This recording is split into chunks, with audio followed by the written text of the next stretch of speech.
On a Saturday afternoon in February of 2011, an 18-year-old college student named Michael Perry found himself 1,000 feet underground inside one of America's most dangerous cave systems. He was crouched low inside a vast, dark cavern in Lafayette, Georgia, surrounded by 4 of his friends.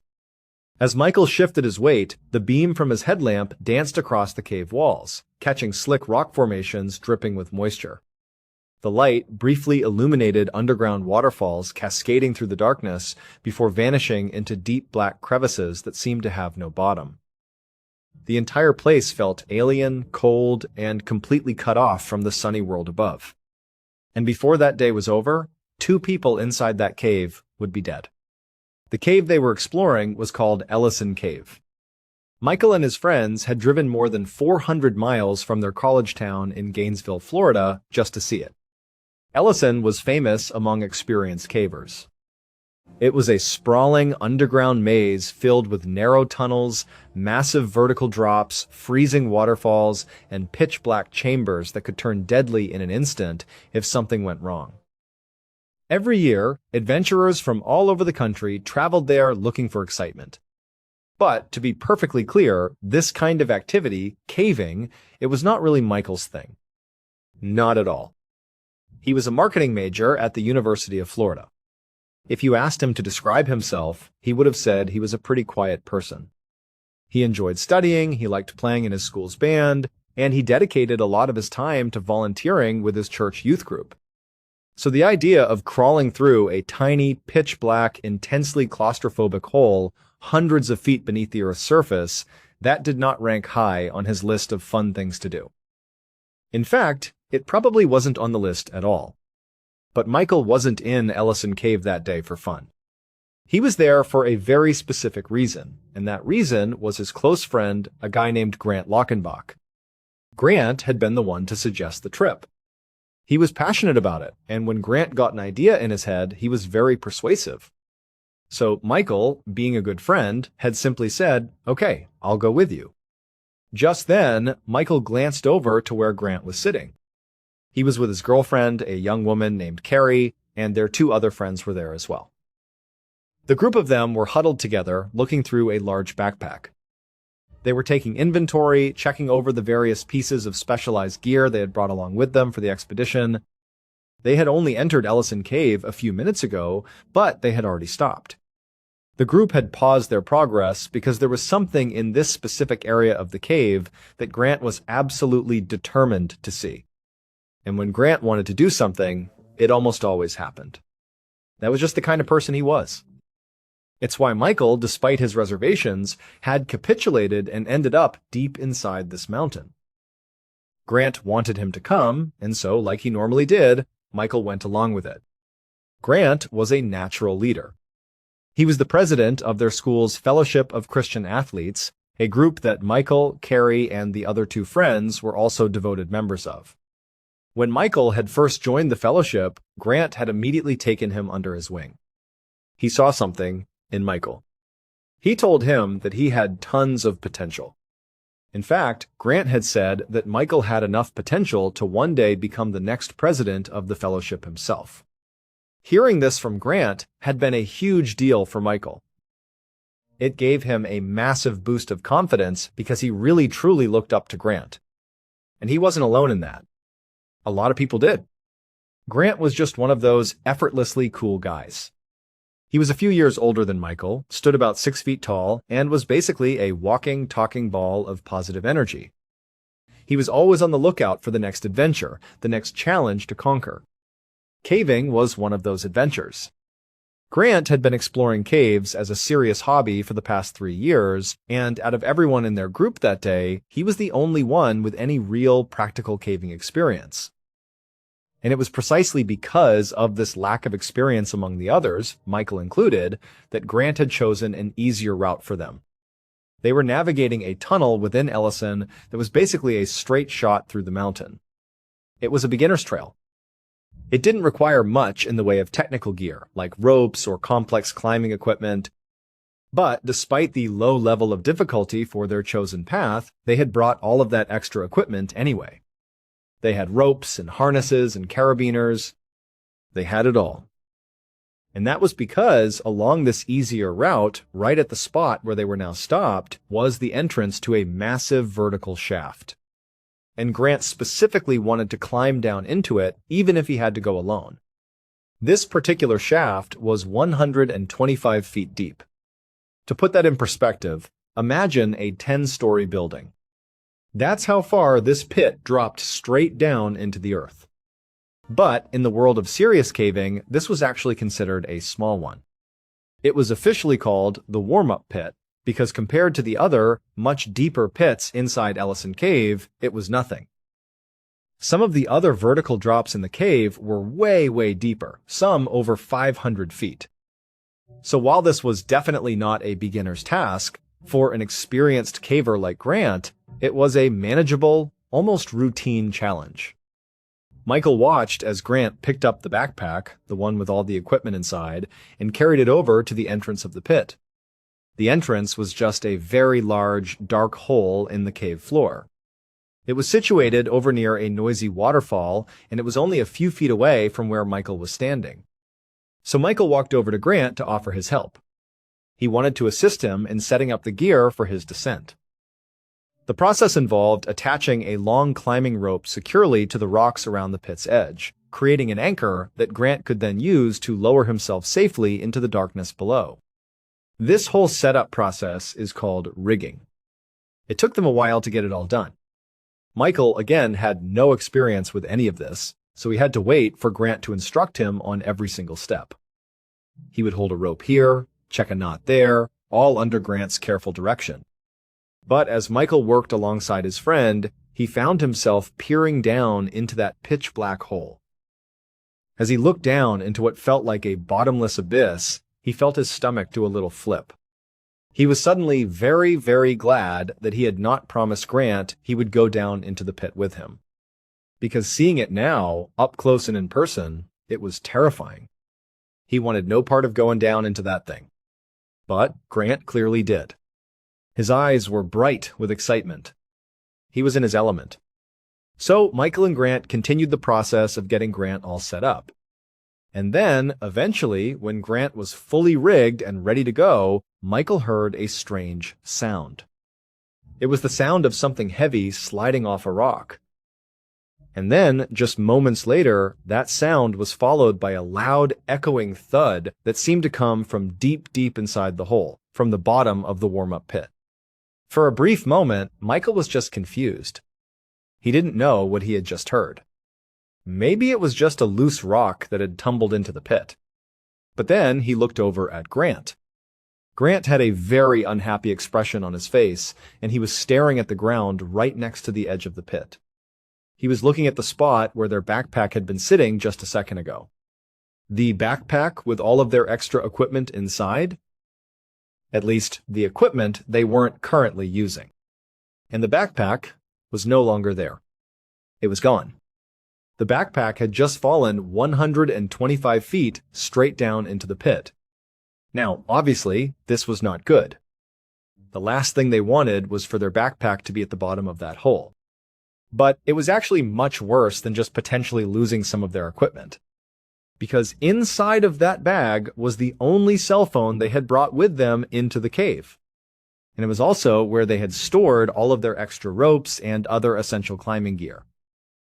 They had taken some things out, of course, to get Grant rigged up for his descent, but losing that bag felt really, really bad. Without the contents of that backpack, they could easily get stranded or trapped deep inside of this cave, and they wouldn't be able to call or text anyone for help. They would be completely stuck.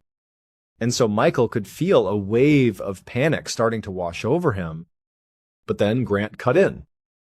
He played it cool, as he always did.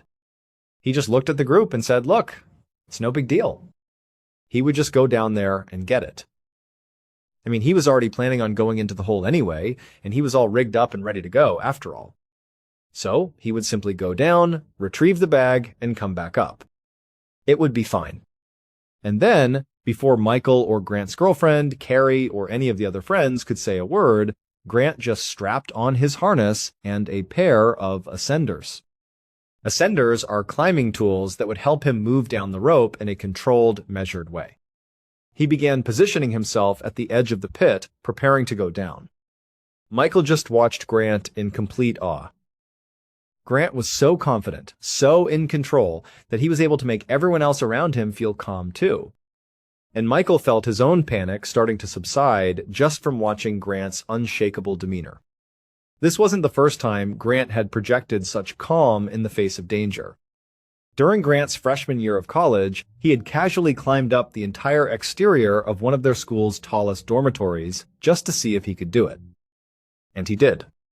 He had also joined the school's ROTC program, which is a military reserve training program, and as part of that, he had learned how to jump out of airplanes. So he had skydived, another one of his thrill-seeking activities.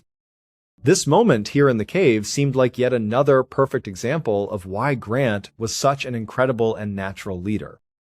And as Michael watched him, he found himself hoping that by the time he potentially took over as president of the fellowship, he could be just as fearless, just as composed as Grant. But for now, Michael just watched as Grant very calmly lowered himself into the hole. And then he disappeared into the abyss below. For the next few minutes, it was very quiet in the cavern. All Michael could hear was the constant rushing sound of the nearby waterfall. So he and Carrie and the others just talked quietly amongst themselves. They waited for Grant to call back up to let them know that he had made it to the bottom and had successfully grabbed the backpack. And finally, they did hear Grant's voice. He did call out from somewhere deep down in that hole. But Michael couldn't really understand what Grant was saying. The waterfall that was blasting away nearby was really loud, and it created a lot of noise. And on top of that, Grant's voice echoed strangely around the stone walls of the cave, which made it almost impossible to tell what he was trying to say. So at this point, Michael and Carrie and the others, they weren't worried yet. They just figured this was an acoustics problem, not a safety problem. So Michael just walked over to the edge of the pit, and he leaned over carefully, trying to look down. But it was no use.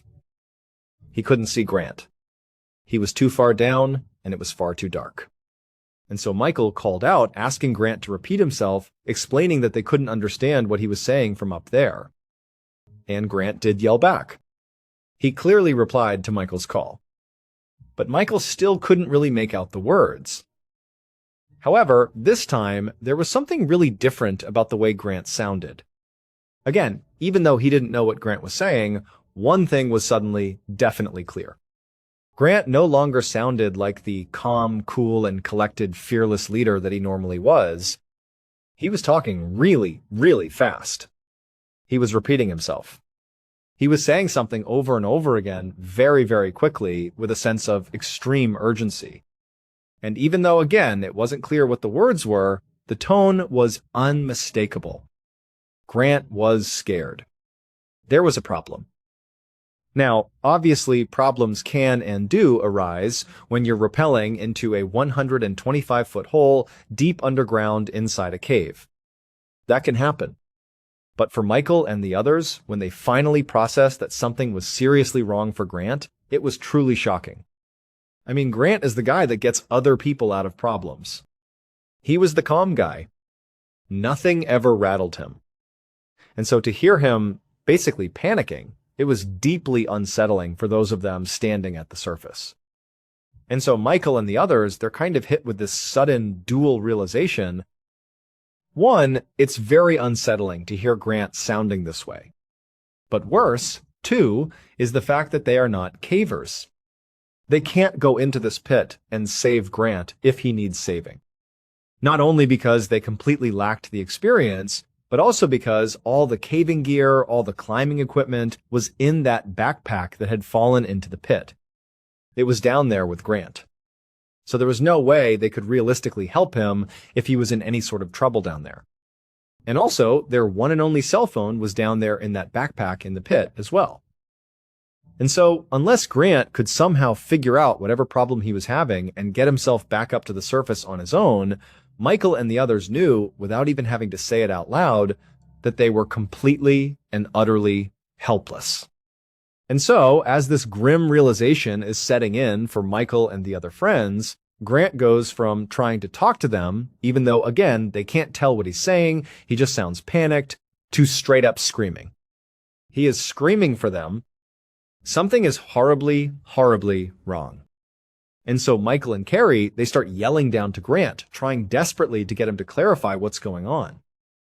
But you have this powerful waterfall that's causing all this noise and splashing water everywhere. It's dark. And Grant clearly is so panicked that he's not even listening to them anymore. And so it's just chaos. It's madness. And so Michael and Carrie, they turn to the other two friends that are with them. And they tell them, look, we're going to stay right here at this hole and wait for Grant. You two need to leave the cave right now. Go get help. And so the other two friends, they rushed off to do just that, disappearing back into the darkness of the tunnel. While Michael and Carrie just sat there by the edge of the pit, listening to Grant getting more and more hysterical by the second, somewhere far down in that black hole, they still had no idea what was wrong. But clearly, there was a major emergency happening. And so, for a little while after their friends had gone off to find help, Michael and Carrie, even though they're not really having a conversation with Grant because he's just kind of rambling and yelling and screaming and they still can't understand him, they're just kind of shouting down into the hole.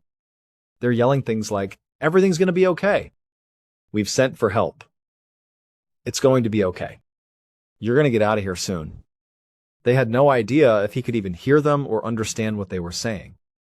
They were just assuming that the acoustics were just as bad for him down there as they were for them up here.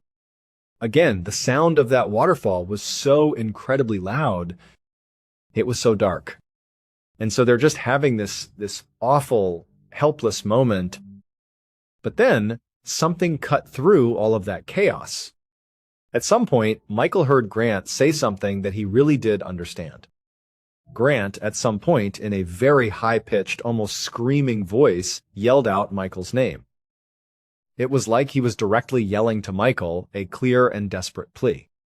I need you, Michael, to help me. Now, at this point, obviously, the situation has escalated dramatically. Things were already bad, but for Michael, this felt like a huge deal. I mean, before that, all the yelling and screaming was obviously terrible, but Michael, he kind of views himself as Grant's potential successor. He's going to be the next president of this fellowship. And he looked up to Grant so much, primarily because Grant was this fearless, capable leader. And so Michael sort of felt like when he heard his own name called out so clearly that Grant was specifically sort of challenging him.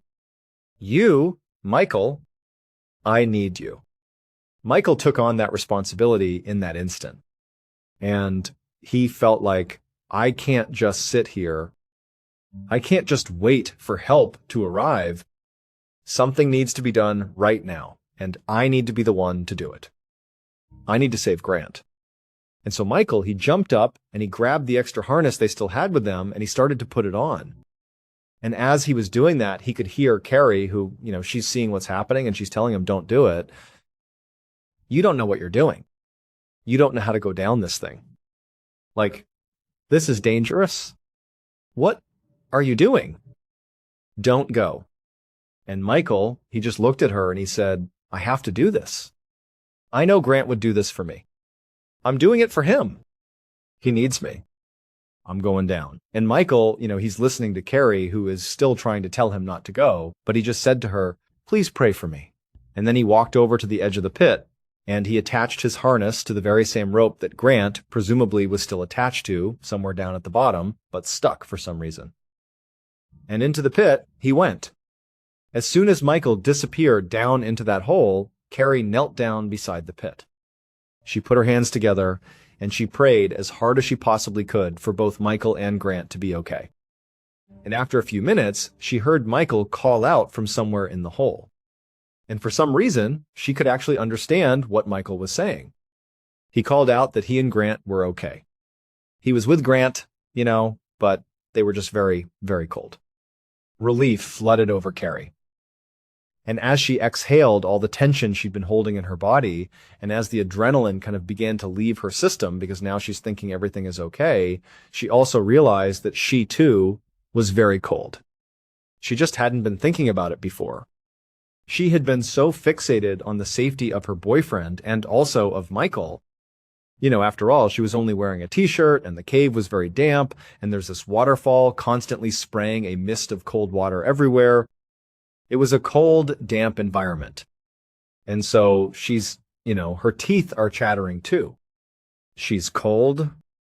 And so Carrie naturally yelled down into this hole. She can't see them, of course. She's just yelling into the darkness, what's going on? What's wrong? Is Grant okay? But Michael just shouted back to her, I'm fine. I'm fine. But he didn't answer her question about Grant. And at this, Carrie could tell that clearly there is something really wrong down there, and it probably has something to do with Grant. And so she stood up. She began pacing back and forth anxiously. Her stomach is in knots. And she's periodically yelling down into the hole to Michael, like, what's going on? Is Grant okay? Are you okay? But Michael, all he would say back to her is, I'm fine. I'm fine. He would just repeat that back to her. But his response time began to slow down. He wasn't responding to each and every one of her calls. He would just, occasionally yell out, I'm fine. I'm fine. I'm fine. But the responses just began to become more and more spaced out as Carrie began to ramp up her questioning, asking more and more, what's going on? Until finally, Michael just stopped answering altogether. There were no more voices coming out of the hole. And so, the minutes ticked by, and Carrie, she continued to pace around the edge of the pit, yelling out to Michael and Grant. But the only reply she got was the sound of the water from the waterfall lapping up against the cold cave walls. About an hour and a half later, just before 4 o'clock in the afternoon, a man named Anmar Mirza, along with 2 other men, ran into Ellison Cave, carrying a large bag filled with climbing equipment and medical supplies. Now, there was a bigger team of professional rescue workers on their way up the mountain behind them. That team had more gear and more personnel, but that group was moving much more slowly. It takes time to respond to a cave accident, because typically there are a lot of people and a lot of specialized equipment that is required. And also, usually, the victims are trapped in pretty remote and difficult to access places, like deep tunnels and narrow shafts deep inside of these caves. So Anmar and his 2-man team were the initial smaller group that went in ahead of the larger one, just to kind of get the rescue started as quickly as possible. A few minutes after entering the cave, Anmar saw a headlamp beam up ahead in the darkness, kind of bobbing around erratically. And as soon as he reached the origin of this light, he found a young woman. She was sitting by a large hole in the ground, and she was shaking and absolutely terrified. She explained that her name was Carrie, and that her boyfriend, whose name was Grant, along with one of his friends, whose name was Michael, were down in this hole. She told him that Grant had gone in first, there had been some kind of issue, and then Michael had gone in after him to help. And now, when she called out for them, neither one of them were responding. After hearing this, Anmar directed one of his team members to take Carrie and bring her safely out of the cave. And then, once they had left, Anmar put on his own climbing gear. And as soon as he was ready, he began to rappel down into the pit. As Anmar rappelled, he's looking straight down into this dark shaft. And at first, he can't see anything at all. But after a little while, he began to see, somewhere far down below, what appeared to be 2 small lights towards the bottom of the pit, which he correctly assumed belonged to the 2 missing men. But before he could actually reach them, he felt something wet and freezing cold splash against his cheek. Then he saw something emerge out of the darkness, right below him. It would turn out, when Grant had rappelled down into the warm-up pit, he had made a terrible, terrible mistake. He had attached his rigging, his main rope, to a section of rock that was directly in the path of a freezing cold waterfall. Now, this alone could have been okay. You can rappel effectively through a waterfall if you're careful and you move quickly. Except what happened with Grant is, as he was rappelling literally through the flowing water, like the water is coming off this waterfall and it's hitting him directly, he got stuck. His rope got tangled, and the spot where he got stuck was literally in the direct path of the waterfall. So, he's stuck in the cave. he can't go up. He can't go down. And he's just getting pounded by a constant stream of freezing cold water. Now, at first, what Grant likely did is kind of flail around trying desperately to get out of the path of this water, but there was nowhere to go. He's in this narrow vertical shaft. There's nowhere to move, and he's just dangling there.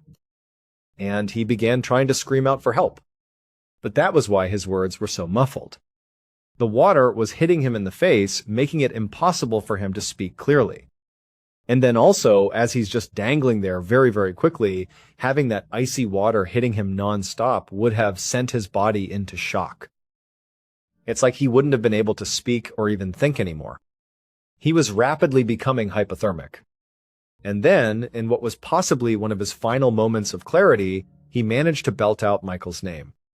He said it really clearly. He must have managed to get his face out of the direct path of the water for just a second. And Michael, who trusted Grant completely, when he heard his name being called, it felt like it was his personal calling. He felt he needed to go in there and save Grant himself. And so, into the hole he went. And he hooked his own rope up into the same exact spot that Grant had used. And down he went. And Michael, he did an incredibly brave thing by doing this. And it was something that Grant very likely would have done for him too. But again, Michael really had no idea what he was doing. He was basically just going in blind. However, unfortunately, because he just kind of followed Grant's lead and went down there without a plan, well, in the darkness, as he went down, he eventually reached the spot where Grant was, but he got stuck as well. Also, in the path of the waterfall.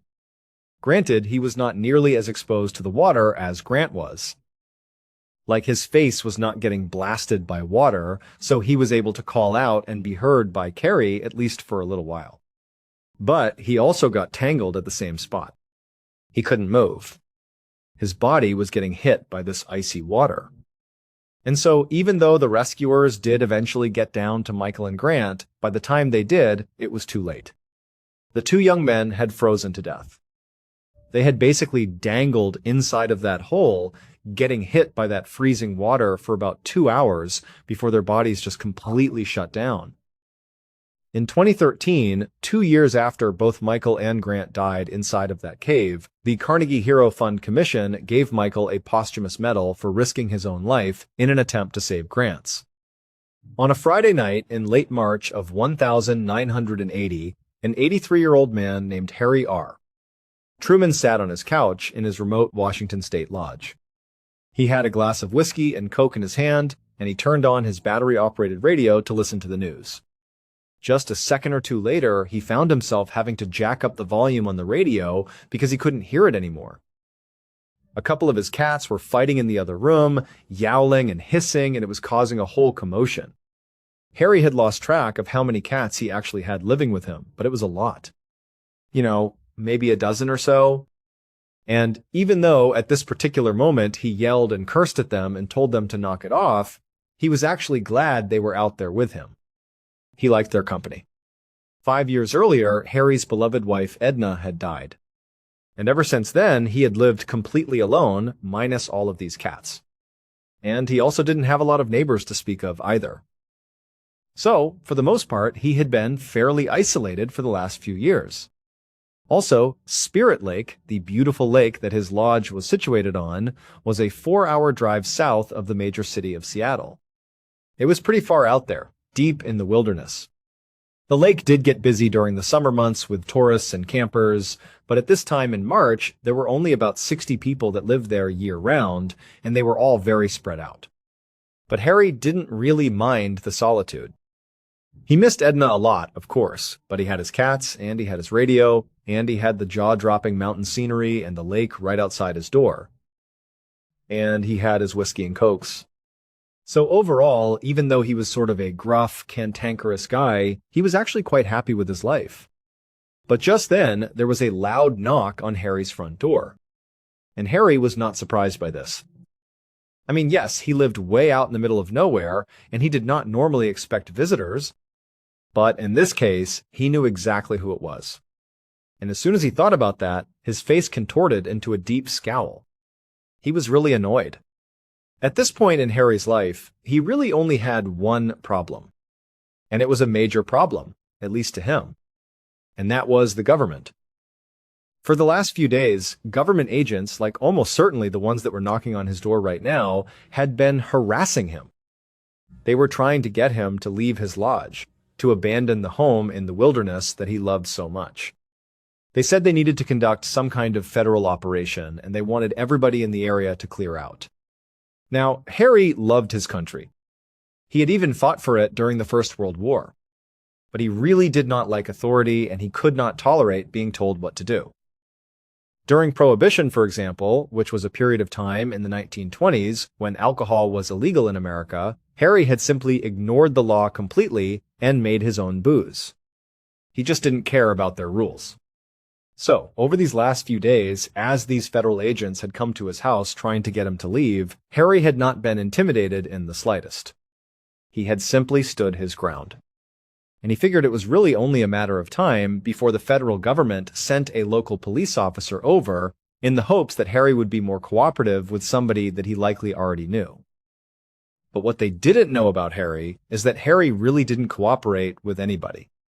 Not with the government, and certainly not with local police.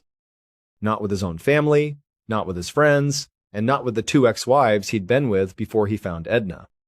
He was just somebody who marched to the beat of his own drum. Always. So now, Harry did not get up to answer the knock at his door. Instead, he just waited until the person out there, the visitor, yelled through the door and announced who they were. And not really to Harry's surprise, it was the local deputy, a man that Harry did know. He was clearly being sent here by the federal agents to try one more time to get Harry to leave.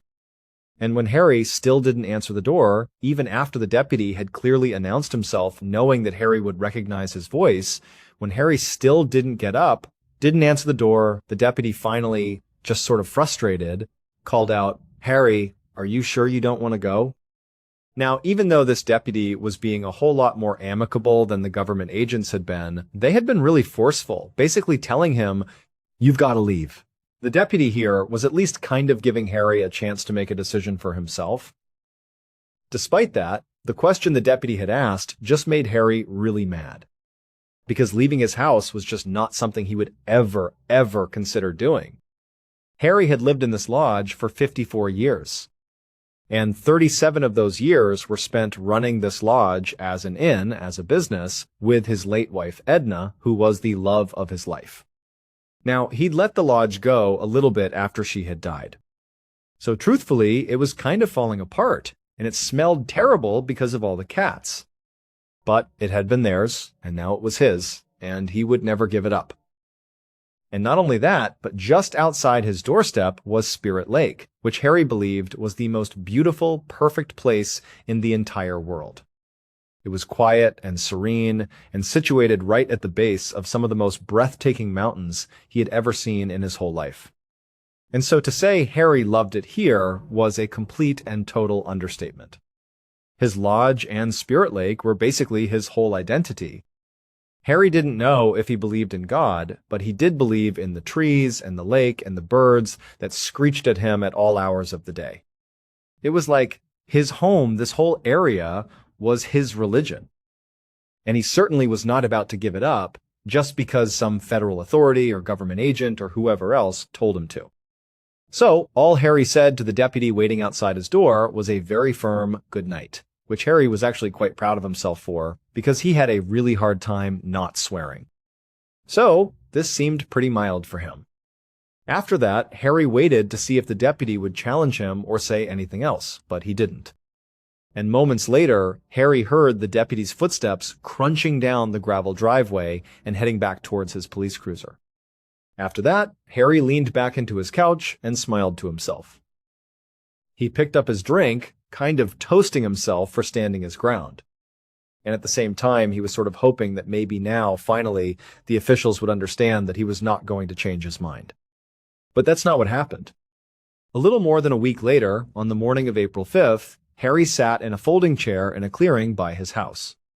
He had his binoculars pressed to his eyes and a fresh glass of whiskey sitting in the cup holder of his chair. This was an area of the woods near his house that he called his cocktail lounge, where he'd often go to relax with a drink. It was covered by a thick canopy of evergreen trees, but it also had a great view of the mountains and the lake. But Harry was not here to relax. He was actually on very high alert, because the woods all around him were absolutely crawling with federal agents and local law enforcement officers. Harry could literally see them right now through his binoculars, walking around the various camps they had set up all over the mountainside and also down near the lake. And there was nobody to stop them, because everybody else who lived in this forest had bowed to the pressure and had left when they were told to. Which meant that Harry was quite literally the last resident still fighting the good fight. Now, so far, the officials had not physically attempted to force him out of his home, but now that Harry saw them all assembling all over the mountainside, he had to wonder how long he had before they did try. But at the same time, he also knew that he had one piece of very important and very surprising leverage over the authorities. And that was that over the past couple of days, Harry's stubborn refusal to leave his wilderness home, just because the government told him to, had turned him into a media attraction. Reporters had heard about what was going on, and they had started coming all the way out to his house to talk to him. Now, usually, Harry just did not like the press. Even though he clearly listened to the news himself, he still thought of the press, thought of the media like they were vultures, always just looking for dead meat and chaos. But Harry also really, really liked to talk, and he had a lot of very strong opinions. And now, seeing his beautiful lake inundated by all these outsiders, Harry realized he had to take full advantage of this media interest in him if he wanted to have any chance of staying in his home. Because the way he saw it was, the government could not really make him do anything against his will if the whole world was watching. So, over the next month, Harry gave a lot of interviews. And pretty quickly, he became kind of an international celebrity. He was this single, older man standing up to something way bigger and way more powerful than himself, which was sort of admirable. Although people didn't really understand why he was doing it, it was still a big story. It was very interesting. But more than that, it seemed like the public just sort of liked Harry. In his interviews, Harry would swear and yell and rant and rave and tell reporters about how no authority figure would dare try to get him out of his house. He famously said, "No, I'm not going to leave. You're damn right I'm not going to leave. I'm going to stay here. Damn right this is my home. They're going to have to come and get me. No authority could take me out of here. No authority dare."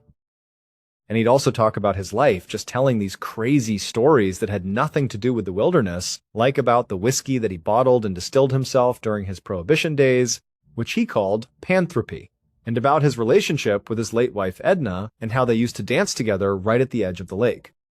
Or his war stories from World War I. I mean, this guy was just really quite fascinating. And so, by the time May rolled around that year, Harry went from being bombarded by the government to being bombarded by the media. Today, this would be like going crazy viral, where everybody's seeing you on their feed.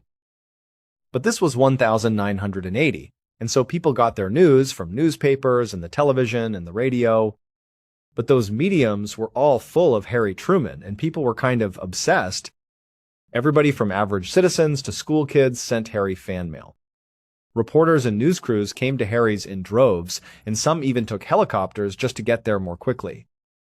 And Harry, if he was being honest with himself, he sort of relished all the attention. A few months earlier, he'd been perfectly happy with his quiet life. He had no phone, and he just had his 1,000 cats for company. But now, it was like the whole world cared about him, and it was pretty cool. A few weeks later, though, everything changed. On Sunday, May 18th, the sun came up on Harry's lodge, and the woods around it were totally quiet for the first time in weeks. Because Harry, in some ways, had won. He had kept his word, and he'd stayed strong, and refused to give in to the government's demands to leave. And finally, the government had backed down. The sheriff had even come by the day before to tell Harry that, okay, no one's going to come by and ask you to leave anymore. It's on you. And so now, on May 18th, as Harry was getting up, it was just him, the lake, the trees, and the big, beautiful mountain. And then, At 8:32 in the morning, a deafening boom shook the earth. It would turn out the media was not totally finished with the story of Harry R. Truman. In fact, what happened on the morning of May 18th, 1980, would in many ways make Harry even more famous than he already was. Because Harry didn't live at the base of just any old mountain. His lodge was situated directly at the foot of Mount St. Helens, which was an active volcano. The government operation that the federal agents and local law enforcement were trying to run here was an evacuation. They were not trying to impede on Harry's rights as a citizen. They were trying to save his life. But Harry was so convinced that the land he loved so much, the land that he had lived on for nearly 60 years, would not hurt him. And so he ignored the authorities' repeated and urgent warnings. But Harry's decision was the wrong one. And on May 18th, he paid for his mistake. Because that morning, Mount St. Helens erupted, sending an avalanche of searing hot lava and mud directly onto Spirit Lake and Harry's lodge, killing him and all of his cats instantly. His remains were never found. 57 people died during this eruption, including Harry. Today, in that area, Harry has both a trail and a ridge that are named after him. So, in a way, he remains a part of the mountain that he loved so much. And in both of today's stories, the people at the center of them made choices they believed were the right ones. Grant believed he could handle the cave. Michael believed he could save his friend. Harry believed the mountain he loved would never harm him. But sometimes, confidence, loyalty, and even love can push people toward decisions they never fully realize are dangerous until it's far too late. Thank you so much for watching. Let me know which story stayed with you the most in the comments below. And if you want more true stories about strange disasters, impossible decisions, and people who found themselves in situations far beyond their control, we have an entire playlist waiting for you right now. Until next time, see ya. Barbara Rocky, 22, was sitting at her bedroom desk in Provo, Utah on the 11th of March, 1974. She was writing rapidly, almost angrily. She stopped, chewed her pen, and read her writing sometimes. It didn't satisfy her yet. She needed perfect words. She added a few lines, crossed off something, and reread it. Roommates were the recipients of her letter. Since this letter was her goodbye, it had to be perfect. Barbara was a junior at BYU, as everyone called it. BYU was religious. Most pupils were Mormons, but Barbara wasn't. She went to BYU because she was attracted by religion, not to practice it. She felt attending a faith-based school would be fascinating. But when she arrived, she realized her error. She felt absolutely out of place. Her classmates spent hours at church every week. They all observed stringent behavioral rules and principles. That didn't suit Barbara. Barbara, from California, was more free-spirited. She liked exploring new things and wasn't interested in rules. Barbara had been frustrated and alienated at BYU for 3 years. Her classmates didn't understand her, and she didn't either. She hoped her new home would alter things.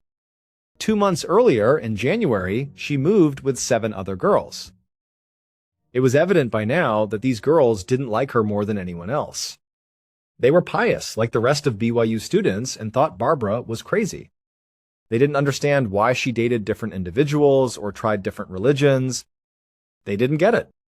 Barbara opted to lean into it, instead of trying to win her housemates over or change their thoughts about her. She acted out, intentionally making them uncomfortable. She told them she prayed to the devil, knowing they would be shocked. It works. They were stunned. Barbara began to feel that these females weren't as weirded out by her. They were suddenly terrified of her. That left Barbara feeling even more alone. Barbara was composing this letter at her desk for all those reasons. She informed her roommates that she would leave school temporarily. She needed people who understood her. She envisioned a small group of pals surrounding Richard Finder. Richard claimed telepathic powers. Barbara met him when she called a radio show where he gave paranormal readings. Something clicked between them immediately. Although Richard was almost a decade her senior, he appeared to understand Barbara better than anybody else. Since that phone conversation, their relationship was passionate. The atmosphere was beautiful and mystical. However, Richard lived far away, so most of their connection was over the phone. Barbara thought it would be wonderful to be closer to Richard and his open-minded pals. Barbara wanted to leave BYU for another reason, because she felt frightened as a young lady on a college campus. Recent national news headlines about college women being attacked were alarming. In January, a Washington State student was battered and nearly killed in her dorm room. Another campus girl disappeared the next month. Barbara was alarmed even though these attacks did not occur at BYU. It was especially uncomfortable because the targeted women resembled her. They had long, dark hair and similar faces. To protect herself, Barbara started judo courses at school. She even persuaded her best buddy, Jerry Hicker, to help her acquire a rifle for safety. The difficulty was that Barbara had lately lost her gun. She hadn't found it in weeks. She searched her room, car, and more. Although she reported it lost to campus police, she had no idea where it went. Barbara forgot about the lost gun for now. She breathed deeply and finished her goodbye letter. She then looked at her wall clock. Nearly 10 in the morning. She had class. She snatched the letter and put it in her purse. Her purse contained a turquoise necklace. Selling it that day was her plan. She would pawn her most treasured possession to earn seed money to leave town. Her destination would depend on how much money she could get. While packing to leave her room, Barbara heard a car pull into the driveway. I was relieved. She hoped her best buddy Jerry would return her car before class after borrowing it 2 days earlier to go skiing. He seemed to have arrived just in time. Barbara ran out her front door and saw her car, and Jerry leaping out of the driver's seat and waving her keys, shouting, "Hey, I'm back!" Jerry asked Barbara whether they were still going to hang out later that day as he returned the car keys. Barbara was busy. She was thinking about class and selling her necklace. She figured Salt Lake City had more pawn shops and paid higher than Provo. Driving north took less than an hour. After class, she could drive there since Jerry had dropped off her car. Barbara only nodded at Jerry's words, not paying attention. She snatched the keys, got in her car, and drove off. Barbara was still waiting for the teacher to dismiss her social work class over an hour later. She heard some pupils whispering behind her as she seated. She turned red, as they did, even though she couldn't understand them. Even if they weren't talking about her, it wouldn't have been the first. Her name was often mentioned at BYU. Barbara tried to ignore them. After the teacher let them leave, she sprang up, put her books in her bag, and ran out of the building. She swiftly walked to her car, got in, and drove away. She felt excited as she walked down the street toward the freeway. She couldn't wait to sell this necklace and leave. After 3 hours, Barbara's best friend Jerry went up the sidewalk to her house. He believed they would meet that afternoon, but Barbara never showed up. Barbara wouldn't skip plans without contacting. He was at her residence to check on her. Jerry realized her car wasn't in the driveway initially. He stood outside, contemplating whether to go inside and ask her roommates where she was. He decided against it. He knew they disliked him too. Instead, he turned around and returned home. He passed an apartment complex down the street from Barbara's house on his way back, stopping dead in his tracks, because he saw Barbara's automobile in the lot. This was unusual. Jerry was confident she didn't know anyone in that building. Now worried about Barbara, Jerry went to her car to check it out. He looked in through the driver's side window and noticed a message on the passenger seat. He checked the door handle and found the car unlocked. He entered and grabbed the note. He started reading. He noticed his heart rate rise. Jerry ran into campus cops an hour later. Barbara's roommates trailed him. Jerry returned home to show Barbara's roommates the note he found in her car. He wanted to know if they had seen her since he was worried it was a suicide note. It appeared Barbara wrote the parting note. It indicated she was leaving for her people. The tone alarmed him. Jerry knew her roommates felt he was exaggerating. However, they agreed to accompany him to the police station to check on him.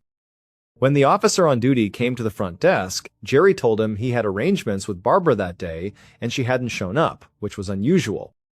He then detailed how he found her car in that unfamiliar parking lot, this letter, and his doubts about its meaning. The officer on duty said, "Okay, we'll look into it." Campus police did so for several hours. However, Barbara had not been seen or heard from since that morning. They contacted other campus students and her family. Realizing this could be a missing persons case, the police kept investigating. However, it was too soon to call it such. It was preliminary on the first day. The next day, a Utah utility worker hiked up a path in Big Cottonwood Canyon over 50 miles north of BYU, a steep nature preserve outside Salt Lake City. Officially, he was checking water lines, but he was also relaxing and enjoying the surroundings. Beautiful place. In the highlands, it was quiet and remote. When he reached the top of the trail and saw others, he was shocked. The woman was up there. But his brain initially processed what he saw as a woman lying on the ground, possibly nude. He initially thought, "Oh, she's sunbathing. That's what she's doing up here." But then he looked closer. He noticed March. It's cold. And she's face down. She is completely naked. He took a couple more steps forward and his brain finally understood what he saw. He gasped, turned around, and fled as fast as he could to his car to call the police. Captain Pete Hayward of the Salt Lake City Sheriff's Office drove his cruiser into Big Cottonwood Canyon via a remote access road within an hour. Hayward usually enjoyed nature. He spent his free time hunting and fishing. The lovely scenery and remote location were actually an annoyance right now. He needed to reach his objective quickly, but it was hard out here. Hayward had received a call about a utility worker finding a woman deceased in the canyon. A few first responders were already protecting the site, but Hayward knew they couldn't do much until he arrived. Because every murder case detail has to go via him. A few minutes later, Hayward observed police cruisers and a deputy at a trailhead ahead. He stopped, got out of his car, and followed the deputy up a steep trail for 300 yards. He was exhausted when he observed additional crime scene techs and officers around a bush. The body of a naked woman lay face down under the bush. Hayward approached and crouched over the body. He saw at least 3 bullet wounds in the woman's back immediately. No other injuries or decomposition were visible. He estimated that this woman had been here for a day, which was a miracle. Nobody visited this region this time of year. Without the utility worker, she may have gone missing for months. Hayward spotted the woman's clothes and shoes next to the body. Each item was nicely folded, which surprised him. Hayward donned latex gloves and examined the outfit. Nothing was ripped or destroyed, he saw. Hayward also remarked that the scene was as immaculate as the garments as he strolled about. No firearms was visible. No dirt marks indicated a struggle or brawl. The body showed no signs of being dragged. Hayward believed this woman was shot and died where she was found. Hayward surveyed the trail from the middle. Those nicely folded clothing could signify several things. A consenting intercourse that went violent may have erased them. The woman may have been gunned down. Hayward felt this woman's killer was someone she knew. Because getting here from the road was hard. Hayward was approaching 50 and wasn't in great shape, but even a young and fit person would struggle to force another up a steep slope like this. It made more logical that she had walked up here freely with a trusted person. After they got up here, that individual killed her without witnesses. Hayward believed his theory wasn't much until he identified this woman. It appeared she had no handbag and no ID in her folded clothes. Hayward signaled other police to help him flip her body to see below. Hayward noticed a few bullets on the dirt as they did it. The rear images showed they had gone straight through her. Hayward directed his team to photograph and bag the rounds for testing immediately.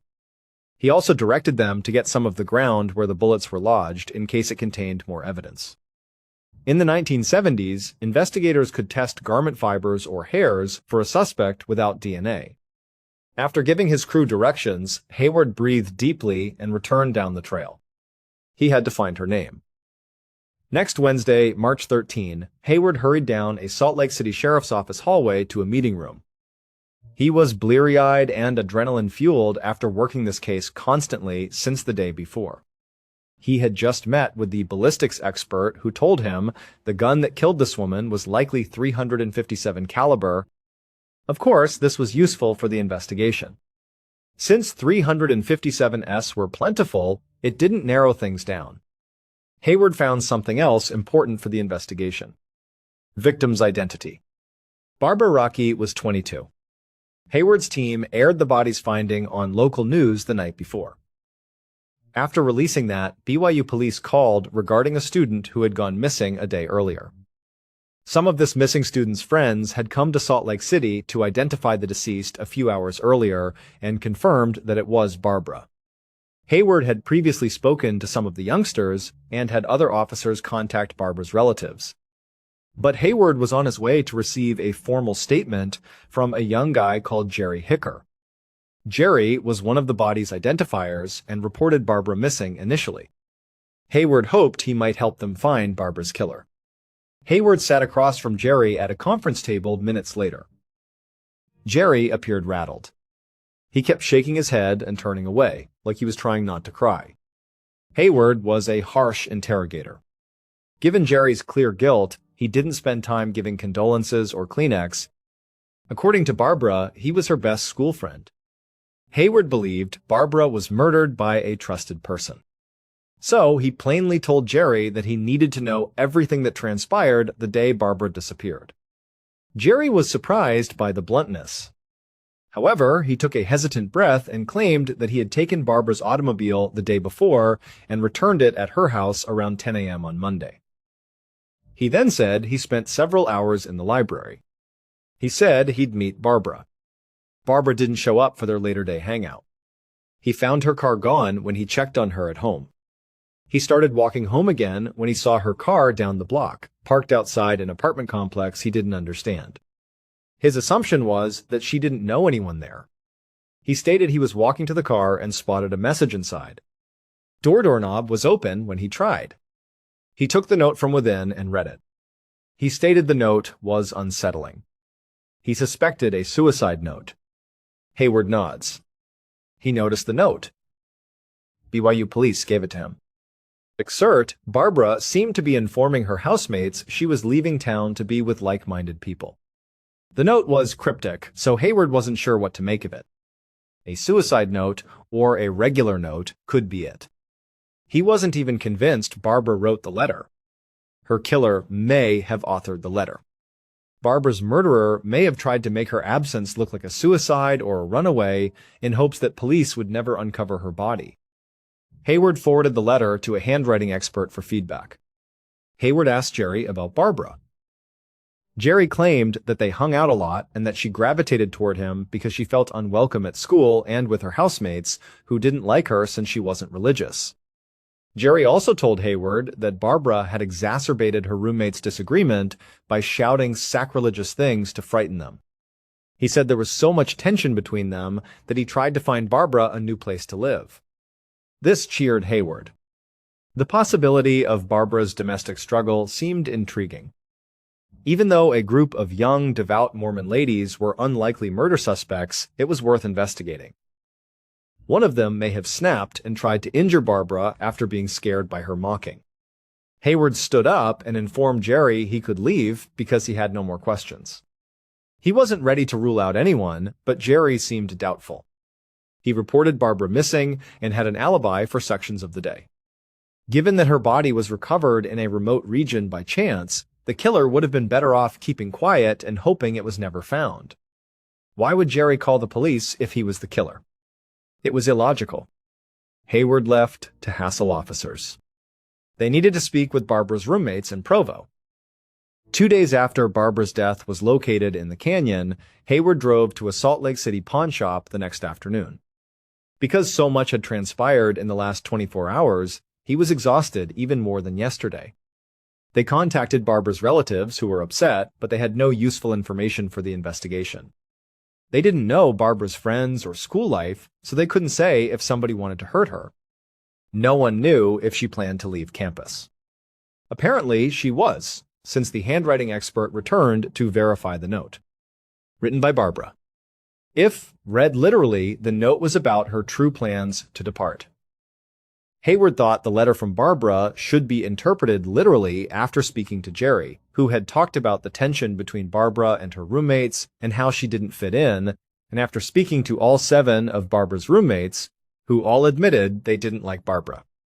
She only wanted to leave university and her roommates. But the roommates had good explanations for Barbara's disappearance. Hayward had to eliminate the housemates for now. Hayward was unconcerned since the roommates had given him another lead. One roommate said Barbara wanted to pawn her Salt Lake City turquoise necklace before she left. Hayward and other cops spent the day searching local pawn shops to discover if she had done it. Hayward hadn't located the necklace or Barbara's pawn store yet. But aside from this jewelry lead, the investigation was losing pace, so he felt hopeful, maybe too hopeful. They had searched and fingerprinted Barbara's car, but discovered nothing substantial. The returned autopsy was basically useless. The medical examiner found 5 gunshot wounds, more than Hayward expected. But they couldn't confirm Barbara's sexual assault. The forensics analysis showed no fingerprints from the crime scene. Hayward entered this pawn store with all of this in his brain. He asked the cashier if she bought a turquoise necklace. To Hayward's surprise, the woman answered, yes. She then pointed to a glass case behind the counter where a long white necklace with turquoise stones was sitting on a red felt pad. After 30 minutes, Hayward was back in his cruiser, his heart racing and his mind running so quickly he couldn't focus. Because Hayward finally had a trail. Barbara fit the shop clerk's description of the turquoise necklace seller. Additionally, the shopkeeper had a sale ticket showing Barbara was at the store on March 11th at 12:50 p.m., the day she disappeared. The most amazing part of this fresh lead was that Barbara informed this clerk she was in a hurry because her lover was circling the block outside. This was significant because Hayward and his crew had interviewed many people in Barbara's life, and none had indicated a lover. Unfortunately, the pawnshop worker had not seen Barbara's boyfriend. After taking the necklace and receipt as evidence, Hayward rushed back to the precinct to make calls. He wanted to know if Barbara's friends knew about this boyfriend but hadn't said it. A deputy stopped Hayward when he parked his car and ran into the precinct. The deputy seemed as excited and stressed as Hayward. The deputy told Hayward he wouldn't believe this, but they were continuing their background interviews, and Barbara's acquaintances indicated she had mentioned Richard, her lover. This was excellent for Hayward. Exactly this information was his goal. The deputy was upset because she had a boyfriend, not this.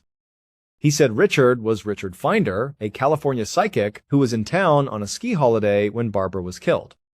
They knew that because Richard had called the station unexpectedly to offer help. A few hours later, Hayward sat across from 30-year-old Richard Finder in interrogation. Richard, with spectacles and a goatee, appeared confident and eager to help.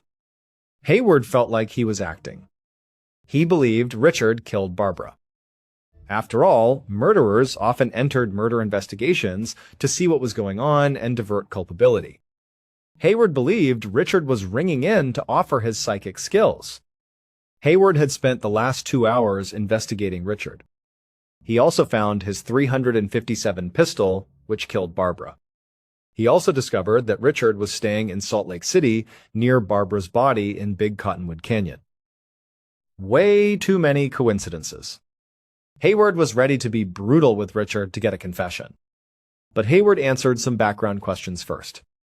Richard revealed that Barbara met him after hearing him on the radio. He said they'd never been physical but had a profound spiritual relationship. After that, Hayward directly asked Richard why he contacted the station. Richard became serious and stated he needed to come forward because he had a sense about Barbara's fate. He said he was a psychic and had a vision that the murder weapon was tossed in water. Hayward couldn't believe his ears. Since the cops hadn't reported the murder weapon missing, He knew they were hunting for the murder weapon, but Richard shouldn't have. Thus, Hayward did not inquire further regarding his vision. Instead, he asked that Richard account for every hour of his day on March 11, Barbara's disappearance. Richard seemed truly confused for the first time. He glanced at Hayward in disbelief. Afterward, he denied killing Barbara. "Not possible," he said. He spent all day with buddies. Hayward frowned at Richard and handed him a pad of paper to write down his friend's information for follow-up. As he watched Richard quickly write down names and numbers, Hayward knew this was their guy.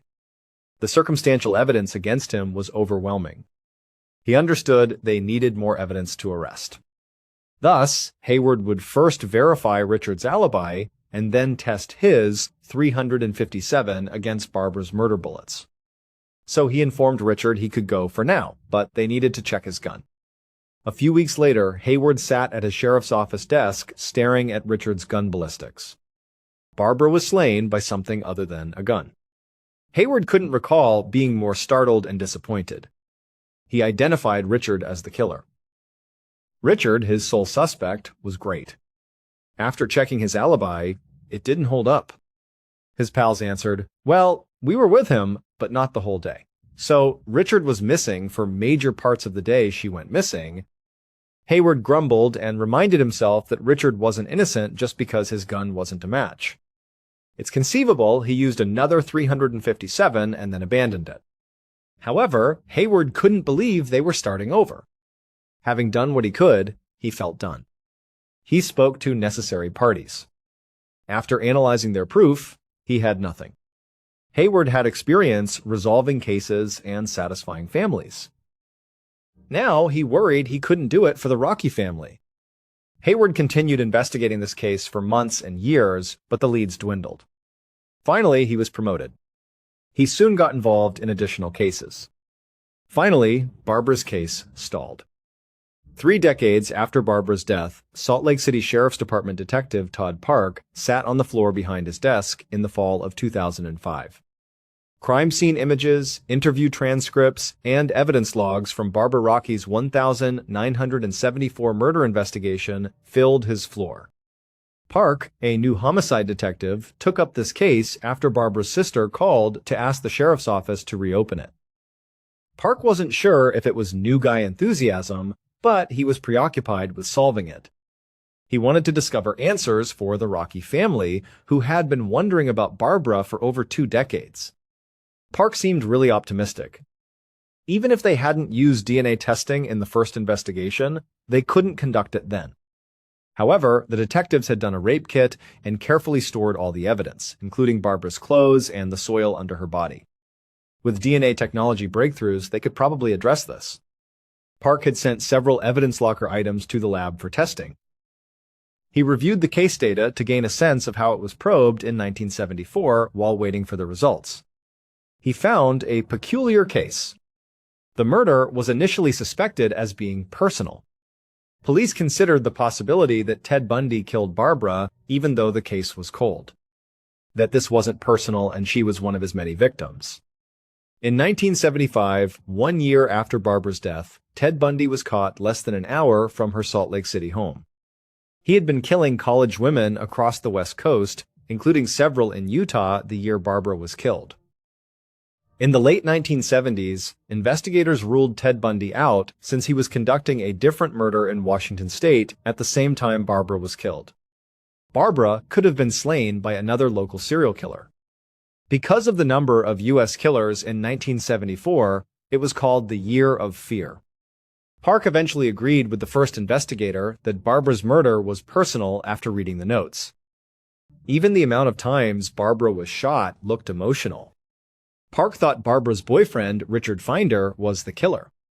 After all, Richard was nearby during the murder. His alibi was non-existent.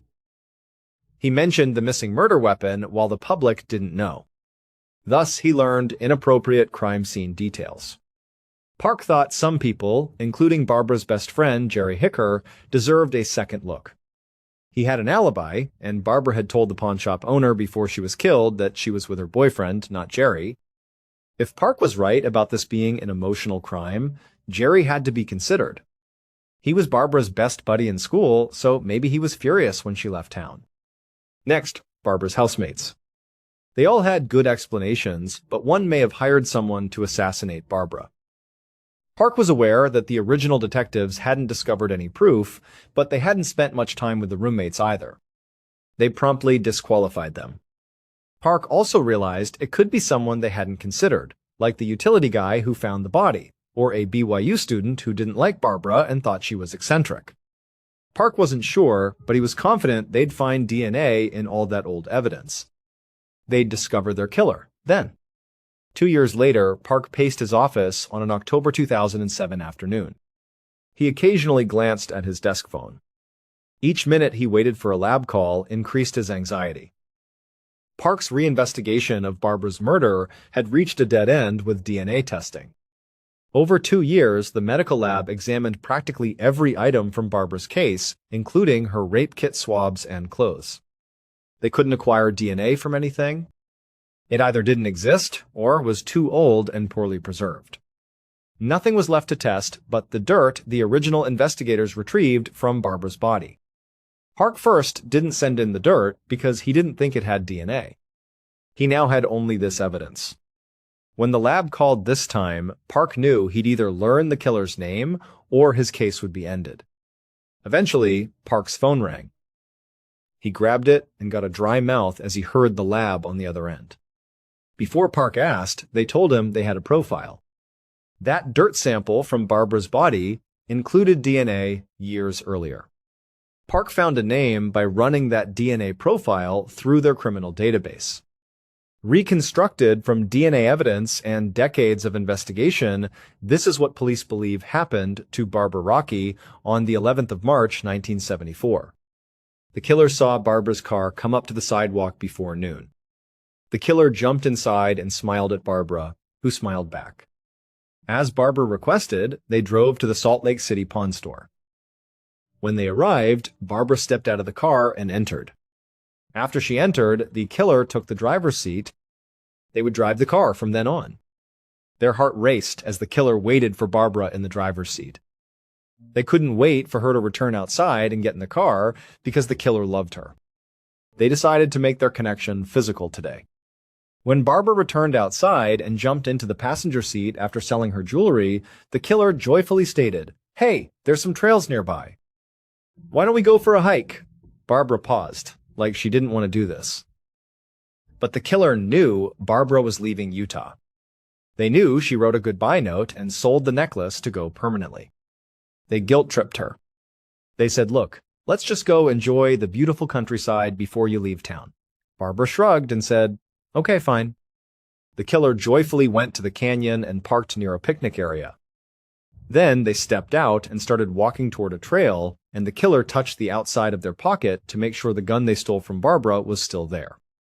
They didn't know if they'd use the gun, but they wanted to make sure it was ready. While hiking this trail, the killer and Barbara chatted, made their way up, and enjoyed the sights. But eventually, the killer couldn't wait. They had to act. They stopped Barbara. The killer stepped forward and made their move after checking for others. Their touch on Barbara was plainly amorous. However, Barbara recoiled and stepped back, telling the killer she didn't want it. This enraged the killer immediately. The killer approached her again and saw Barbara's terrified expression, which made them even angrier. After aiming Barbara's gun at her, they urged her to take off her clothes. Barbara was shocked, but she obeyed. She deliberately took her time. She carefully folded each garment while pleading with the killer not to do so. She pleaded with the killer after taking off her clothing and stacking them close to her. Though ashamed and outraged, the killer decided enough was enough. Barbara was shot in the chest. She collapsed. They fired more recklessly until Barbara stopped. The killer panicked and rushed down the trail to Barbara's car once Barbara was dead or dying. They got in and went to Provo and BYU. However, they stopped and left Barbara's pocketbook and revolver. When they arrived in Provo, they parked Barbara's car down the road near that other apartment complex so the killer wouldn't see them. They fled, leaving Barbara's message in the car. Barbara's notes were not suicide notes. Her parting note to her roommates was literal. However, the killer thought it was a suicide letter. If they left it there, when they returned and found the letter in the car, they could inform the police Barbara may have killed herself. Hopefully, it would steer the cops away from the killer. Jerry Hicker, Barbara's best friend, killed her. Jerry's cooperation and fact that he reported her missing led the first detectives to not suspect him. After he admitted to violence, they were suspicious. He was involved in other university rapes the year after killing Barbara. They didn't have enough evidence to arrest until decades later when the lab recovered DNA in 1974 crime scene dirt.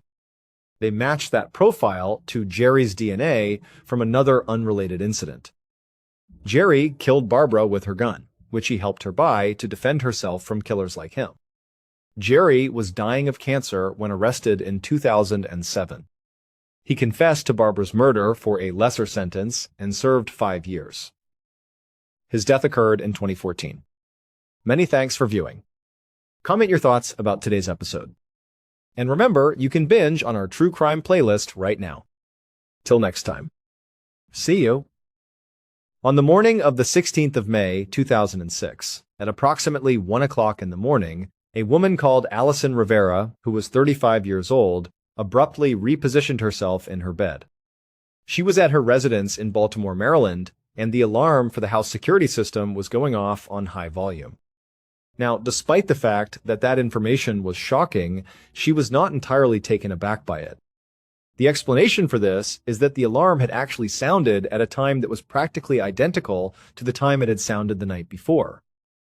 Despite the fact that the bedroom was completely black, Allison was able to make out the silhouette of her husband, Ray, as he climbed out of bed and immediately grabbed a baseball bat. Immediately after that, he hurriedly exited the room and made his way down the stairs.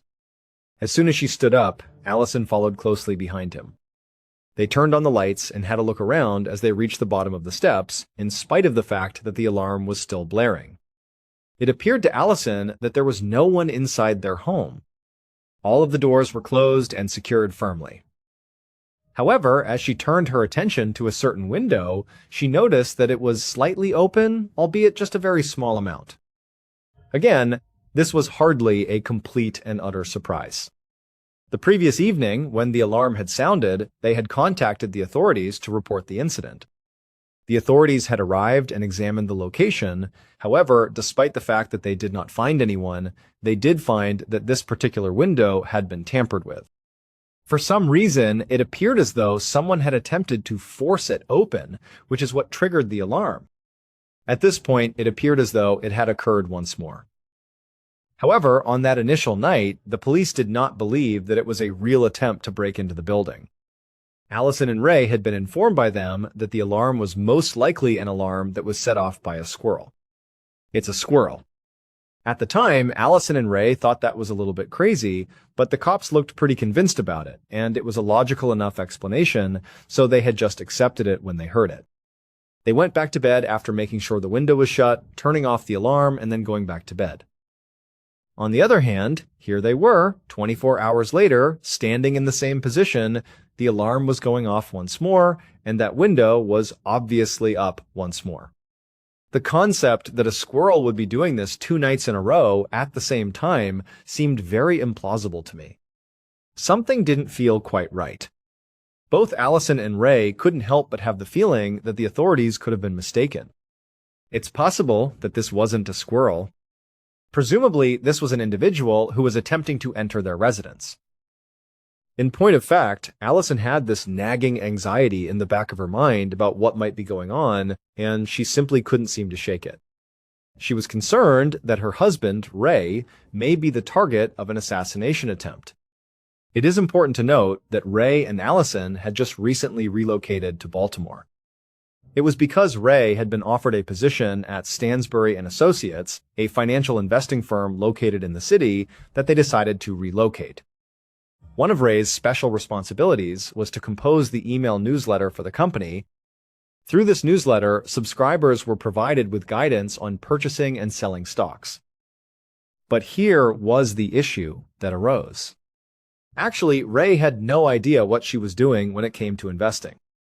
The only thing he had experience with was screenwriting and freelance videography. He had no background in money.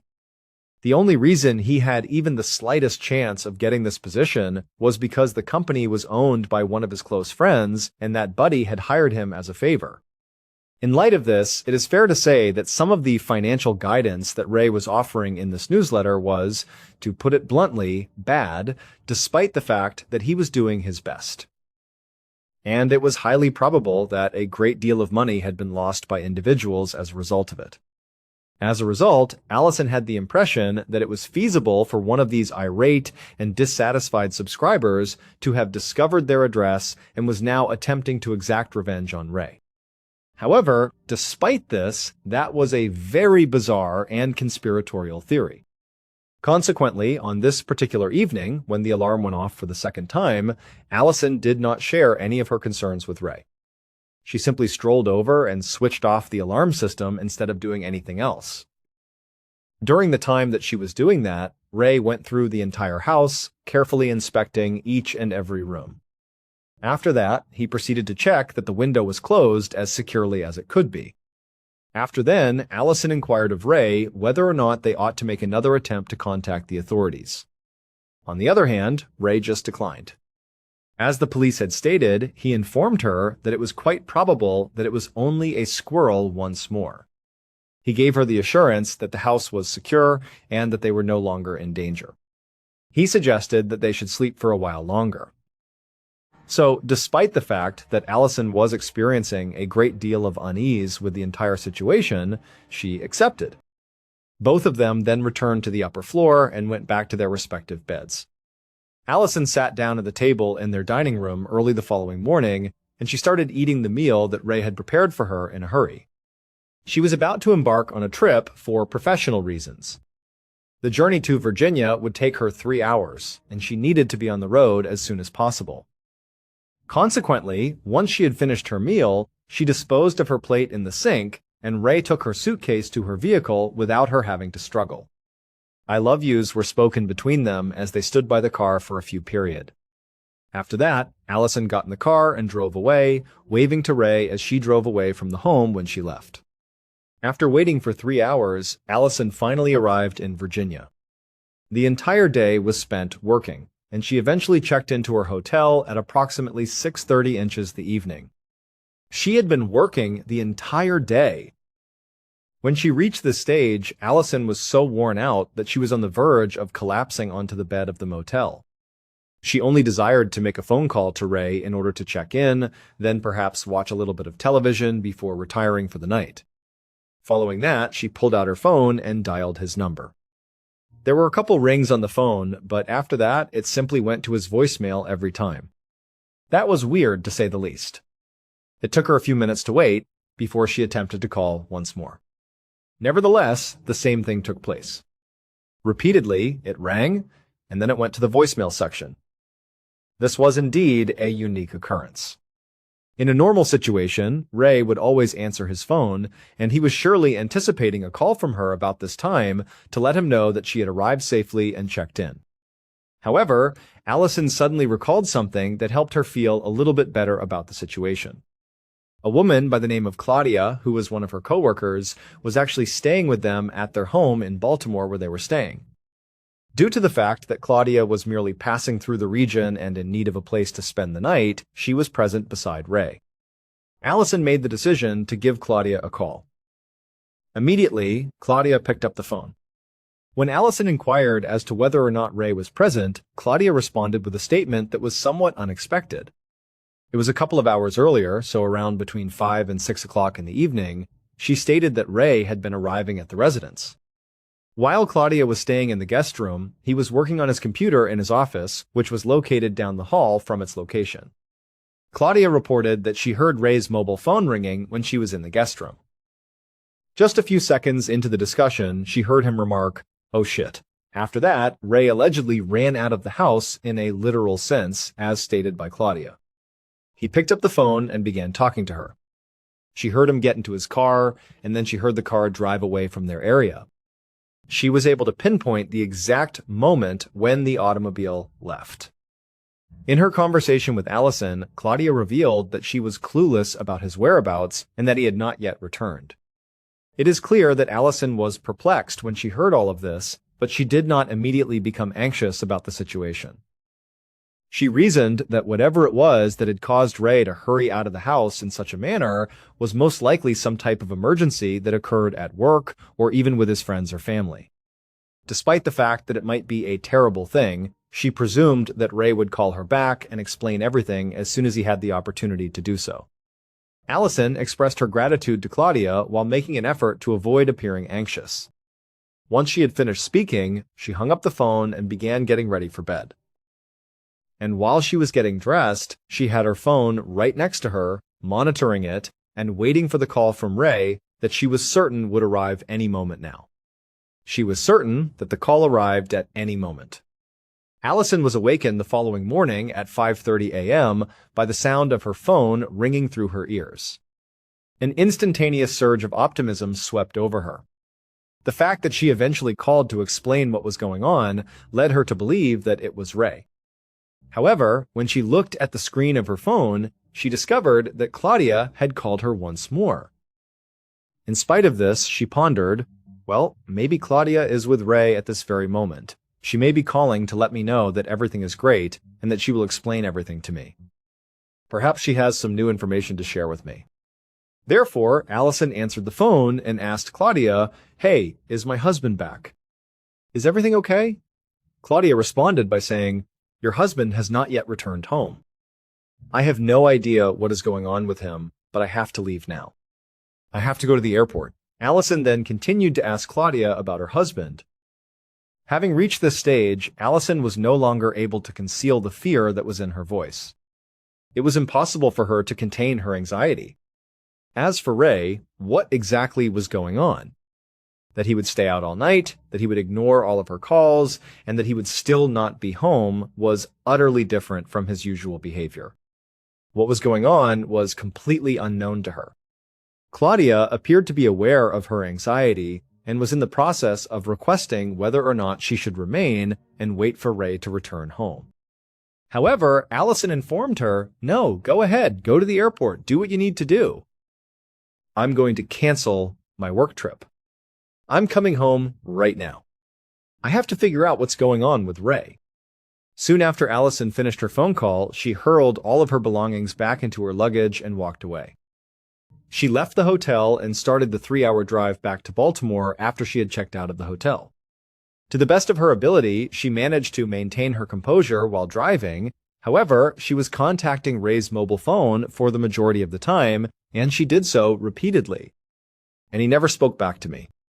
As time went on, she eventually reached a point where the phone would no longer ring when she called. If he answered, it would immediately be sent to his voicemail. This indicated that his phone had been turned off at this point, or alternatively, the battery may have died. And it was at that moment that Allison was unable to maintain control of her panic disorder any longer. She was aware on a fundamental level that there was a significant problem.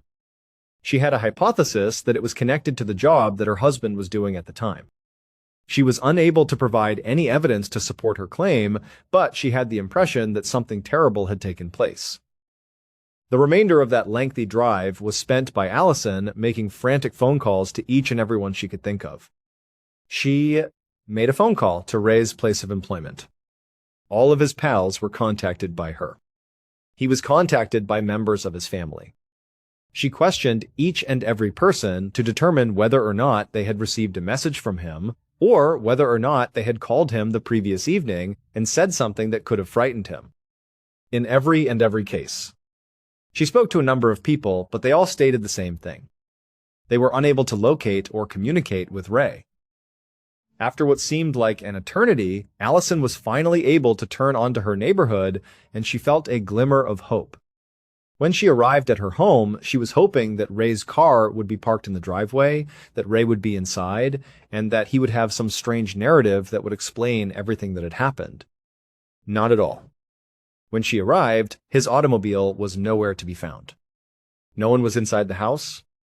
Additionally, she was quite positive, with a surety that shook her to her very core, that there was unquestionably something wrong.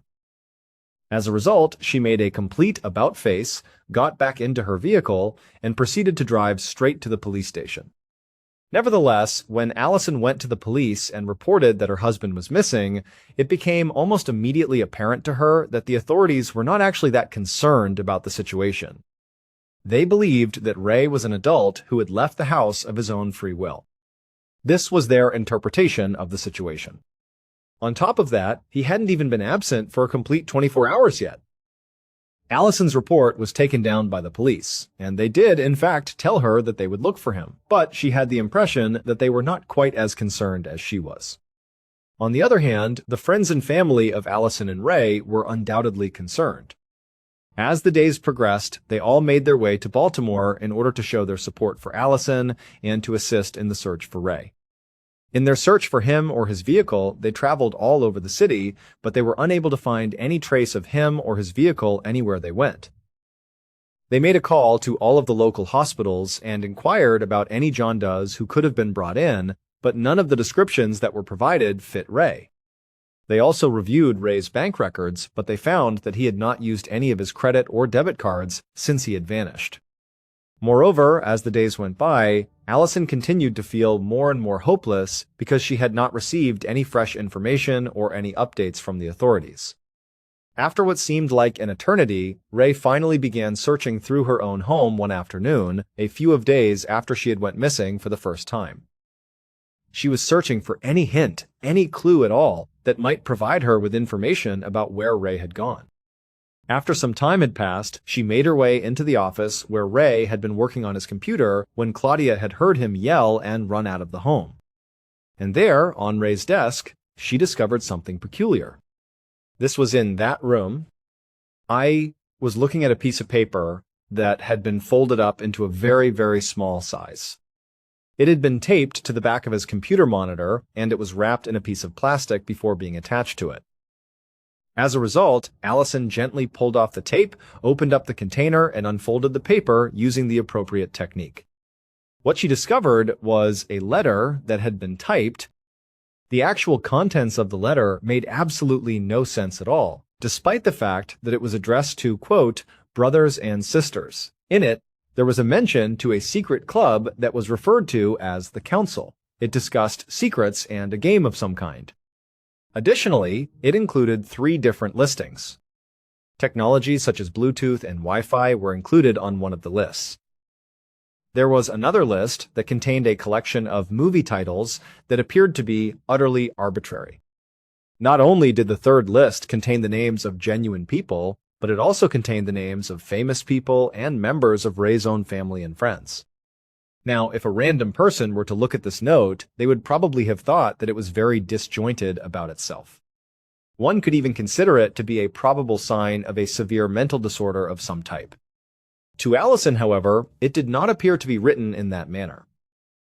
She was aware of the fact that Ray had a particular fascination with conspiracies and hidden societies, but she did it from a creative perspective. When she initially read it, she experienced a brief moment of perplexity. However, she eventually came to the conclusion that perhaps this paper was simply him gathering ideas for a new script that he was working on. In the event that he was attempting to create a script on this thing that was referred to as the Council, whatever that was, she would not have been surprised in the least.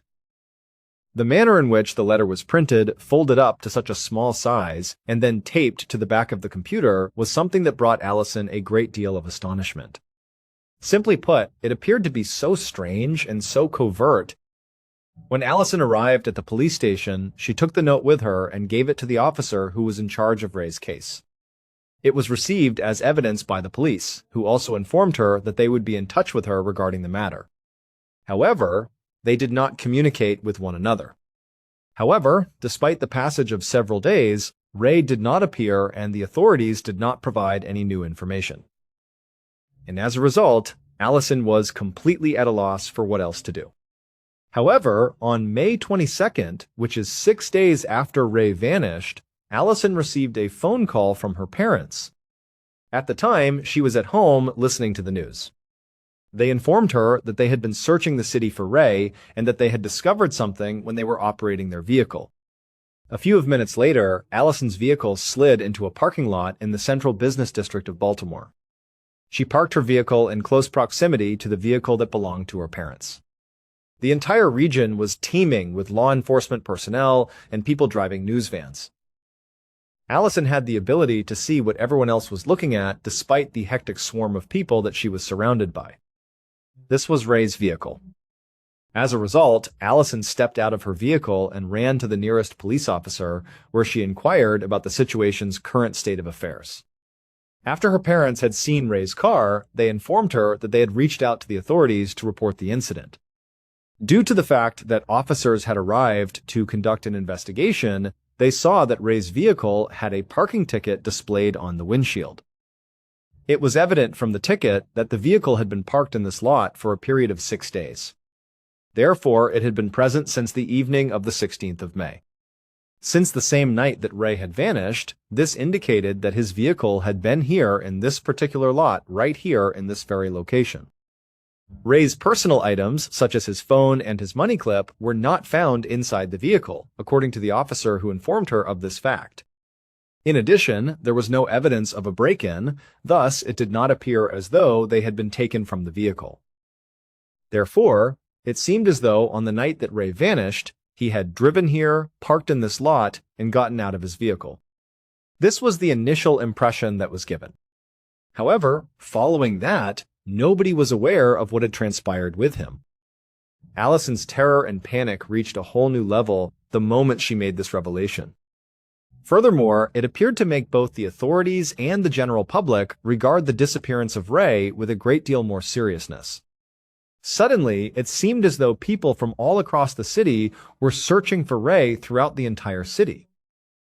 A volunteer search group made the decision to go up onto the roof of a downtown parking garage on May 24th, which was now 8 days after Ray had been reported missing.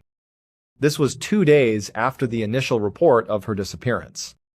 In order to assist them in their quest for Ray, they desired to have a more comprehensive perspective of the city. When they reached the top of the mountain, they witnessed something that, if it had anything to do with Ray, was extremely, really dark. Because of this, they quickly dialed the police number. A historic structure known as the Belvedere was located just next to this parking garage. It was once a luxurious hotel, but it has since been converted into a condominium complex. At the point where it reached its tallest position, the main part of the Belvedere was 13 floors vertical. But in addition to that, it was connected to a smaller piece that was still a part of the building, and this section was just 2 stories tall. They were able to see the main Belvedere building from the top of the parking garage where the search team was located. However, if they looked down, they could also see the roof of the smaller 2-story section of the structure. And while they were on that roof, they noticed 4 things: a pair of flip-flops, a pair of glasses, a mobile phone, and a hole in the roof that was quite evident. A detective by the name of Michael Bayer and a group of Baltimore police officers were following a concierge down a hallway within the Belvedere building during the span of an hour.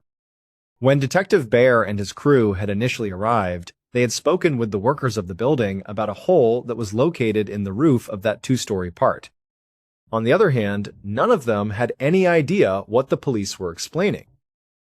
An explanation was provided by the staff members that the section of the structure that appeared to have the hole was in fact closed off and had been for a considerable amount of time.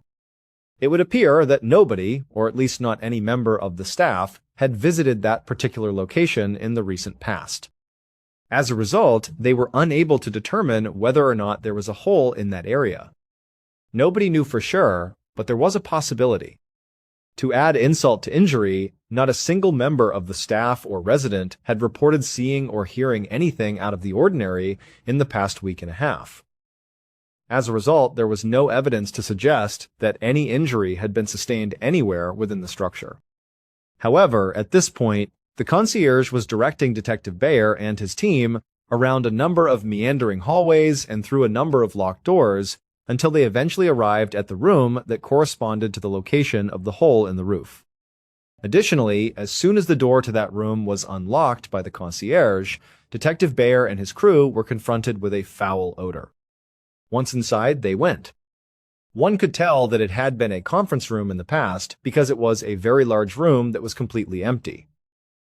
Ray Rivera's body was illuminated by the light that was coming down from the hole in the ceiling.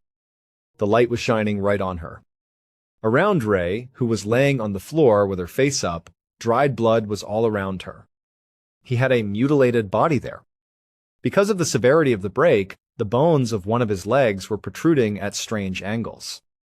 In addition to this, he had fallen into a state of extreme decomposition, which was definitely the cause of the foul odor. Initially, Detective Beyer was examining the body of Ray.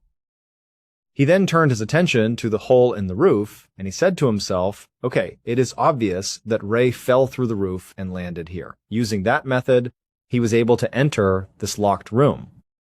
The roof was broken by his entrance. However, after conducting a more thorough examination of the hole, as well as the items that the search party had observed on the roof, such as the glasses, the flip-flops, and the cell phone, and then later on, when they performed an autopsy on Ray's body, they came to the conclusion that it was physically impossible for Ray to have entered this room through the hole. This is due to the fact that there were only 3 conceivable locations on the roof of the Belvedere from which Ray might have dropped or jumped in order to arrive at that particular location with her landing.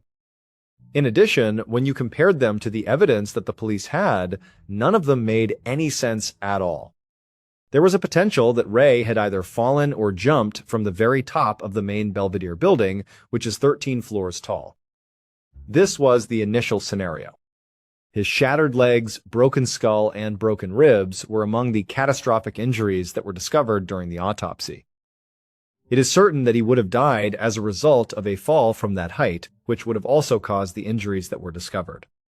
The hole in the roof of the second story was located 45 feet away from the edge of the roof of the 13th story, which was located from the horizontal. From a physics perspective, it was practically impossible that Ray could have somehow gotten a running start, leaped off the roof as hard as he could, and carried himself 45 feet forward before plunging down and hitting the roof. A person would not be able to jump that far, because it is simply too far away.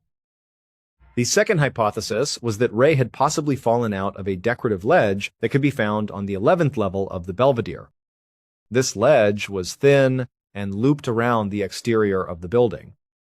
It is possible that Ray would have landed in the location where the hole was if he had fallen from that height.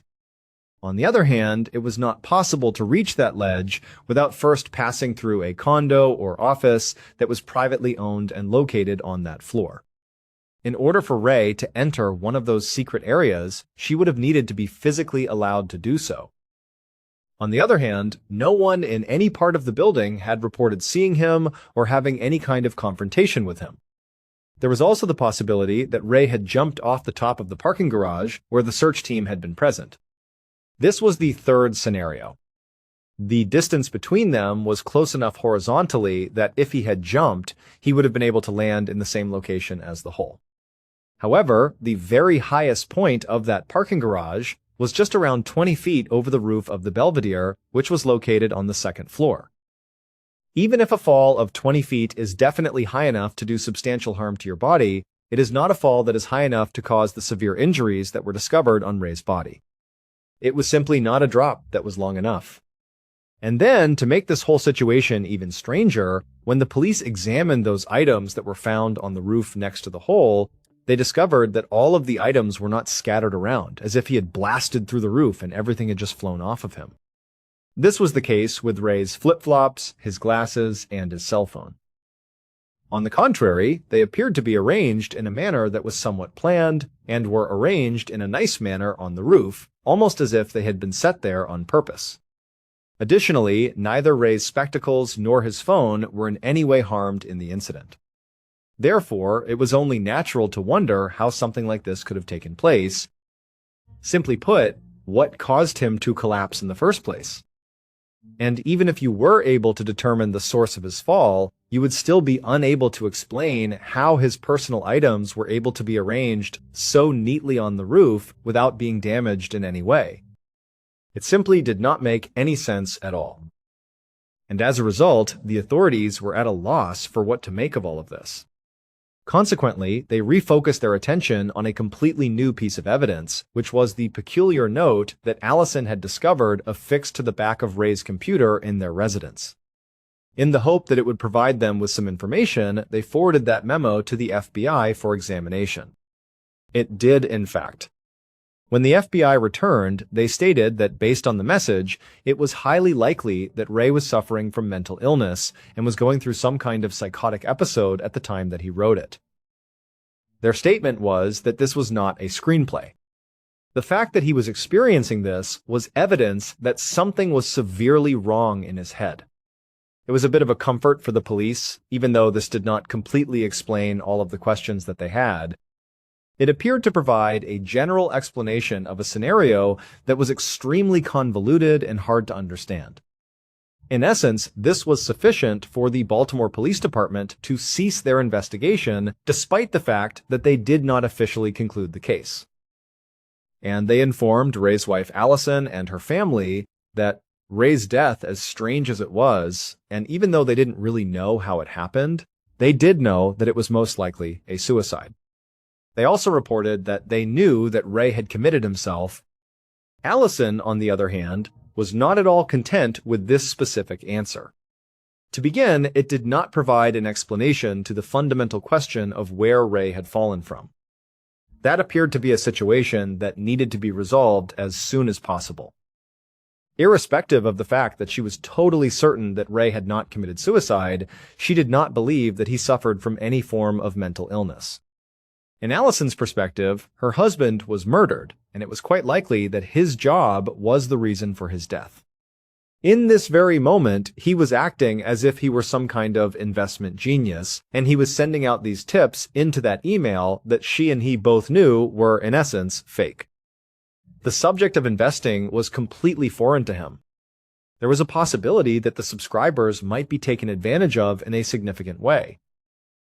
Many people were following his recommendations, and as a result, they might be losing a significant amount of money.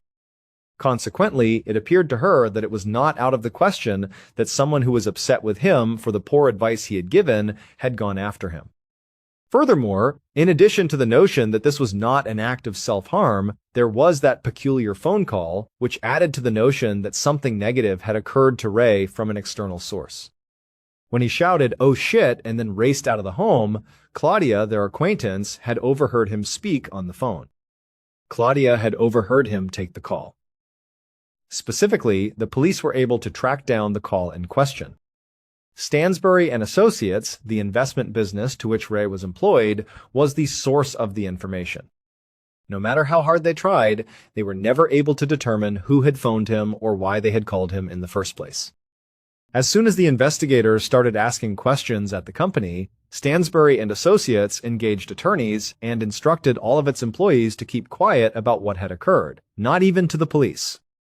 This was done because the company wanted to protect its reputation. This is the reason why the case of Ray Rivera has not been formally solved until this day.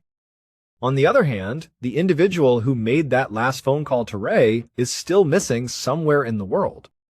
When Ray hurried out of his house in a panic that night, this individual must know the reason why he did so. And they might even know who was responsible for his death or how he passed away. However, as of this moment, that individual has not stepped forward. You are very much appreciated for watching. If you watched today's program, please share your thoughts with me in the comments section. You should also keep in mind that we have a whole playlist of episodes of True Crime ready for you to watch in one sitting right now. Up until the next time. What's up? On the evening of the 3rd of June, 2004, a 23-year-old college junior named Jesse Valencia walked into a restaurant in Columbia, Missouri, carrying far more stress than he let show on his face. Just days earlier, Jesse had stood in a courtroom expecting a minor charge from a college house party to quietly disappear. Instead, prosecutors escalated the case, leaving him suddenly facing a much more serious offense. But if you had looked at Jesse that night, you never would have guessed any of that. The moment he spotted his friends waving from a table in the back of the restaurant, his expression shifted into the same easy smile everyone knew him for. Jesse was the kind of person who seemed impossible to intimidate. He was studying journalism and pre-law at the University of Missouri, juggling classes, work, parties, and an enormous social circle all at once. Friends described him as magnetic, outgoing, fearless, and always searching for excitement. Even after the stressful court hearing, Jesse refused to let it ruin the beginning of his summer break. School was finally out, and for the first time in months, he wanted to forget about deadlines, legal trouble, and uncertainty about the future. He just wanted one carefree night with friends. But beneath that confident exterior, Jesse's life had quietly become much more complicated than most people around him realized. The court case was only one problem among many. His recent breakup had left him emotionally spiraling, his finances were falling apart, and over the past few weeks, he had started spending time with someone he absolutely should not have been involved with. It was the kind of secret that could destroy careers, relationships, and lives if it ever became public. And before the weekend was over, that secret would leave Jesse Valencia dead on a patch of grass just blocks away from campus. And so, as soon as he sat down at the table with his friends, one of them immediately asked him about it. They said, "Hey, how did that court hearing go the other day?" And Jesse just shook his head and said it didn't go too well. He told them he thought the whole thing was kind of ridiculous. He really had hoped the charge would have been dropped by now. But when he had gone into the courtroom, he found out the charge had actually been upgraded, not downgraded. The prosecutor had changed it to obstructing a government operation by physical interference, which was a more serious offense. But Jesse told his friends he still wasn't that worried about it. He said he had pleaded not guilty, and his plan was to fight this thing all the way to the end, even if it took the entire summer. The thing was, this charge, this court case, was actually the least of Jesse's problems at that moment. He had much bigger, much heavier things weighing on his mind that summer. His longtime boyfriend, a man named Jack Barry, had broken up with him recently. And Jesse was having a very, very hard time coping with it. It was one of those breakups where one person is completely done and the other person is still holding on. Jack had said he wanted to stay friends, but the reality was, even though the intention behind it was probably good, it just made everything harder for Jesse. Because they were trying to be friends, it meant that Jesse and Jack were still spending a fair amount of time together. They were still talking and socializing in the same circles. And while Jack felt like things were definitively over romantically, Jesse didn't feel that way at all. For him, it just sort of felt like they were perpetually on the verge of getting back together, even when all the signs pointed to that not being true. And then, whenever Jesse would try to talk to Jack about maybe making things work again, trying to give the relationship another shot, Jack would immediately and gently but firmly turn him down.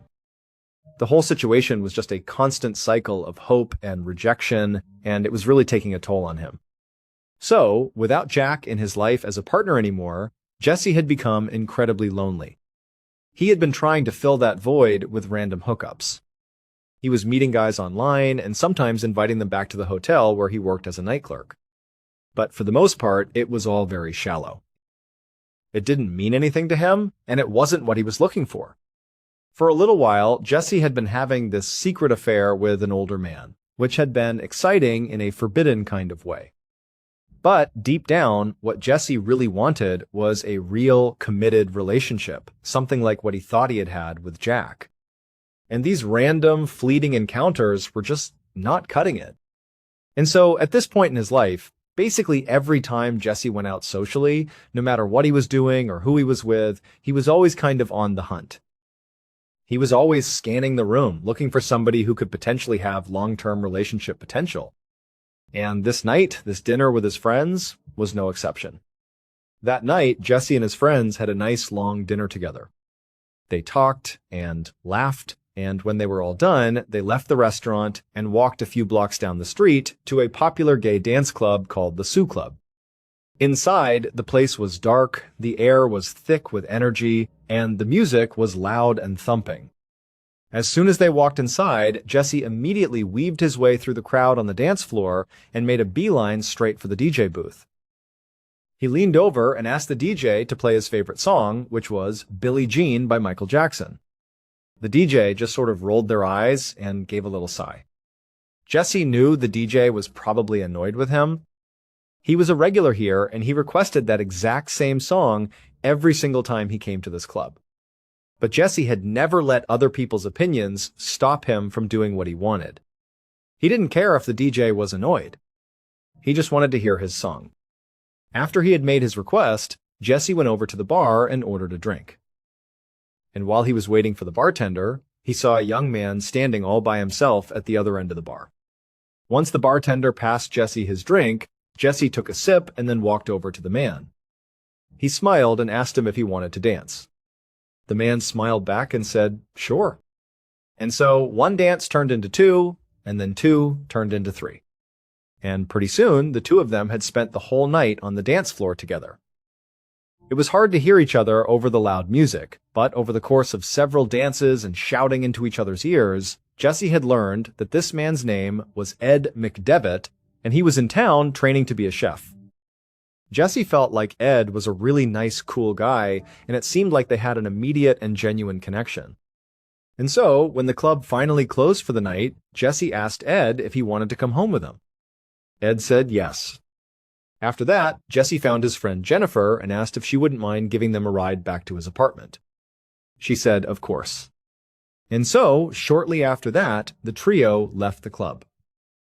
They got into Jennifer's car, and she drove them back to Jesse's apartment building. When Jesse and Ed got out of the car, Jennifer leaned over from the driver's seat and said, "Hey, tomorrow night I'm having a party at my place. You two should come by."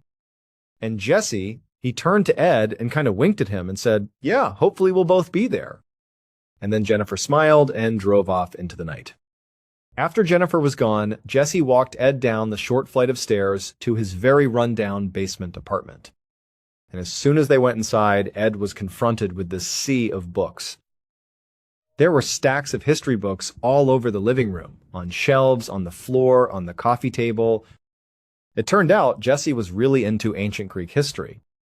And so Ed began walking around, picking them up, opening these old worn history books. And as Ed did that, Jesse began to regale him with tales of the Battle of Thermopylae, explaining how the small force of Spartans were so dramatically outnumbered, but how they held their ground. He talked about Zeus and the other ancient Greek gods, and he was just kind of going off on all the stuff that Jesse really loved and was passionate about. And Ed, as he listened to him, just said, "I really don't know much about history, but it's really fascinating that you're so into it." From there, the rest of the night went great for the two of them. They would end up spending the night together. And then, at about 10 o'clock the next morning, as Ed was getting ready to leave, they made plans to meet up again at Jennifer's party that night. Before Ed left, he wrote his phone number down on a scrap piece of paper and he gave it to Jesse. And Jesse took the paper, and then he walked Ed to the door and gave him a hug and a kiss before he left. And then, once Ed was gone, Jesse closed the door and just leaned against it, hoping that maybe, just maybe, this wasn't going to be just another meaningless hookup. Maybe this had the potential to be the start of a strong, long-term relationship, the one thing Jesse really, truly wanted. Around noon that day, Jesse was in his kitchen eating a quick lunch before he had to head out for work when he heard a sharp knock on his door. He walked over and opened it up, and he saw his landlord standing in the hallway. And his landlord looked pretty mad. He told Jesse that, "Hey, it's the 4th of the month, and you still haven't paid this month's rent." Jesse apologized profusely and just said, it totally slipped his mind. And he promised he would get the money to the landlord that afternoon. But after the landlord accepted his answer and left, and Jesse shut the door, he couldn't help but have this sort of sinking feeling in the pit of his stomach. Because the truth was, he didn't have the money for rent. Jesse had grown up in a very poor family in a small town in Kentucky. He was actually the first person in his entire family to go to college. And he was paying his own bills by working as a hotel clerk, the same job his mother had had back home. Now, Jesse loved his family, and he spoke to them on the phone basically every single day. He would call them all the time.